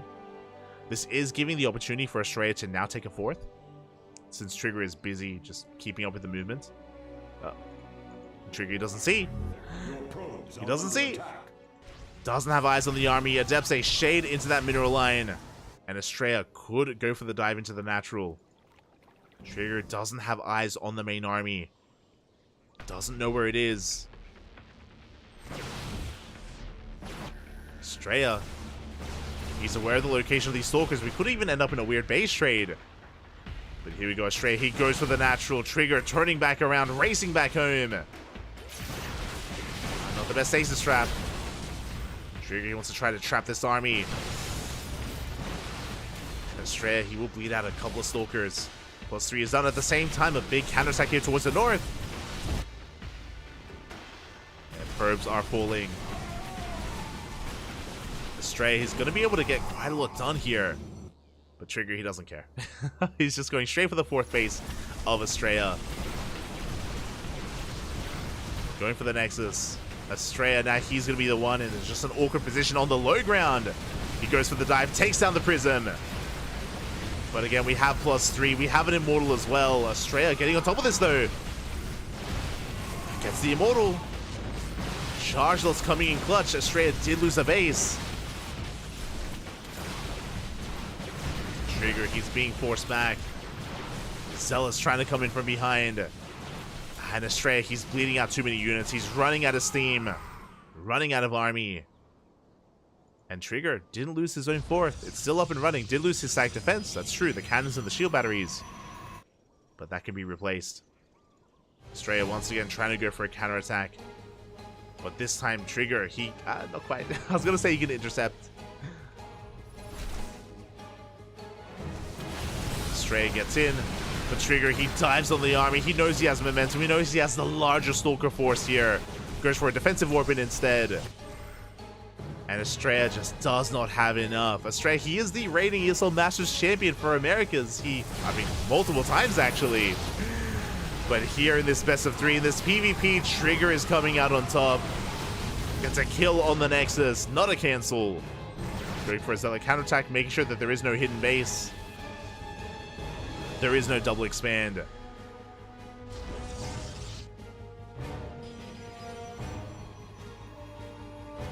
Oh my god, and now we're going for a big warping of DTs. We don't have detection. Oh my god, the kill move, the invisible man. We don't have any cannons, no observer in position either. As Australia's main army is distracted, here come the DTs. Yeah, straight on top of the base. Next is going to be focused down. We do have a revelation, but GG gets called, and Trigger will pull Australia apart, and Trigger will take the series 2-1, qualifying for Masters Coliseum 7. GG. GG, well played. Trigger on fire here tonight, going through some of the best players that America has to offer, that the Americas have to offer here. Looking at the bracket, Trigger, it wasn't easy. Remember, in ESL Masters Winter, in the regionals before DreamHack Atlanta, The top 2 players in the Americas were Estrella and Coliseum, respectively. And Trigger, he made his way through both Coliseum and Estrella. He took down both of them on his road here to qualify for the main event, and congratulations. Congratulations to Trigger. It was not an easy road for him. Took down arguably the two best players in the region, and yeah, he's going to be a part of Masters Coliseum 7. Congratulations. Congratulations here to Trigger. GG. Well played. Well played, Bobby. Well played. And he's going to be joining some of our other players as well in that main event. We can quickly take a moment here to go over that as well. Very quickly. Hold on. There we go. Bam. Beautiful. So last night we did cast the Asia qualifier. Now the Asia qualifier doesn't include Korea, so this was Southeast Asia alongside China and Oceania as well. Last night we casted Firefly. Firefly did qualify over Cyan to also make it into the main event, so we have Trigger and Firefly from their respective regions. Tomorrow we will be casting the Korea qualifiers. You can see here the Korean qualifiers are tomorrow and the Europe qualifiers are the day after. So back to back to back to back, we have all 4 regions with their qualifiers. Meanwhile, the main event. The main event has invites based on players' performances in, of course, based on players' performances in WTL and Kung Fu Cup. This is an event organized by SE Boy, and these are the invited players based on their performances in these tournaments. We have for Protoss, Hero and Max. We have for Terran, that's a lot of Terran, Bunny, Bjorn, Clem, Cure, Maru, and Oliveira, all making it through for the Terrans. And then for Zerg, we have Dark, Sterile, Shin, and Solar. These are our 12 invited players, and there are going to be 4 players to join them for 16 in total for the main event. Okay, what's the prize pool here? Gee, 16k here for first place. It's going to be a 42,000 USD prize pool, so a hefty amount of money here. It is a premier tournament. Master Coliseum, of course, and all these players will be duking it out. And if you don't see your favorite player here, then they got to work through the qualifiers. They have to work through those region-locked qualifiers. Bear that in mind as well. They are region-locked. Got another Protoss yesterday and today. Exactly. Now, to quickly reiterate as well, if there are some players that are missing here, reason for that is because they underperformed in World Team League Winter and World Team League Kung Fu Cups. We can actually have a look at the standings here. We looked at this yesterday, but very quickly, I was really curious yesterday. I was like, how is Raynor not here? Did Raynor really not make it in? And it's so brutal. So top 12 get invited. These are the top 12 based on points. Raynor was number 13. He was so close, Papi. Raynor and Spirit, they were so close, barely didn't make the cutoff for invites, so they got to go the long way around. They have to work through those qualifiers instead. Again, just to reiterate, points were accumulated this season based on Kung Fu Cups, which is a weekly tournament that we casted every single week, and at the very bottom here, on the right hand side, World Team League, WTL, based on their individual performances here in World Team League, that also gave them points as well. So yeah, competing in World Team League was not good enough. You had to, of course, compete in Kung Fu Cups to also get enough points and to get invited into Masters Coliseum. So yeah, it was brutal. Some of these players did not make the cut, which means for the Europe qualifier, we should be seeing Spirit and Raynor there. They should be there in the Europe qualifier. When it comes to the Korean qualifier, you know, players like Nightmare, Ryung, they should be a part of that as well, alongside a lot of the other Kwangdong Freaks players, like Stats. Classic is another big one. If you're wondering why Classic isn't here, Classic doesn't compete in World Team League, so without points from WTL, he just can't really accumulate enough, even if he competes in Kung Fu Cup. That's why Classic isn't here. That's why Hero Marine isn't here. Showtime isn't here. It's quite important to be a part of WTL if you want to be a part of this event. So yeah, unfortunately, the players that I just mentioned are part of teams that aren't competing in World Team League. Twisted Minds, Berlin International Gaming, and Mouse Esports, they're not a part of WTL. So again, all those players have to work through those qualifiers instead. And again, that's going to be tomorrow. Tis going to be tomorrow. Oof. Showtime and Hiramine should make a team for WTL called Big Boys. Oh my! They need a third. They need a who would join them as a third player. I like where your head's at. I like it. Showtime and Hiramine, the Big Boys, but who is big enough to join them? Who can be with them? That's the big question. They need a third. Aye. But regardless, thank you so much everyone for tuning in. Hope everyone enjoyed themselves here for Masters Coliseum. Maybe true. Papi, big Papi, special. He could fit there, especially now that he's a little bit more jacked. He's been hitting the gym. True. Maybe Euthermal. Euthermal is another one. He was actually Euthermal was in the qualifiers for WTL. He was actually playing for Team Roddy. Euthermal, he was playing for Team Roddy for the qualifiers of WTL. Didn't make it though. Didn't make it, unfortunately. But outside of that, thank you so much for watching, everyone. Thanks so much for tuning in. Again, a big shout out to Trigger. And as I mentioned before, tomorrow we're going to be back. We're going to be back with the Korean qualifiers. And I feel like the big names for the Korean qualifiers are going to be Nightmare, Classic, DRG. That's going to be another big one. I feel like Classic is going to be the favorite player coming in, but not going to be easy. Gumiho, of course. Gumiho is on Cloud9. I almost forgot. Of course, Gumiho is not. He's also not invited because Cloud9 isn't a part of WTL, so he's going to be another big one. And only one qualifying spot. Only one player makes it through, so yeah, it's going to be brutal. So again, that's going to be tomorrow. Day after that, the European qualifiers. And we're going to be covering it here on the CranKy Ducklings. So if you're interested, if you enjoyed the casting, if you want some more StarCraft, hit that follow button. Exclamation mark socials in the chat. Kyle's true. Diego, true. Diego. Laser's on TL, unfortunately. Laser, he's on Team Liquid. Cham is on Starlight.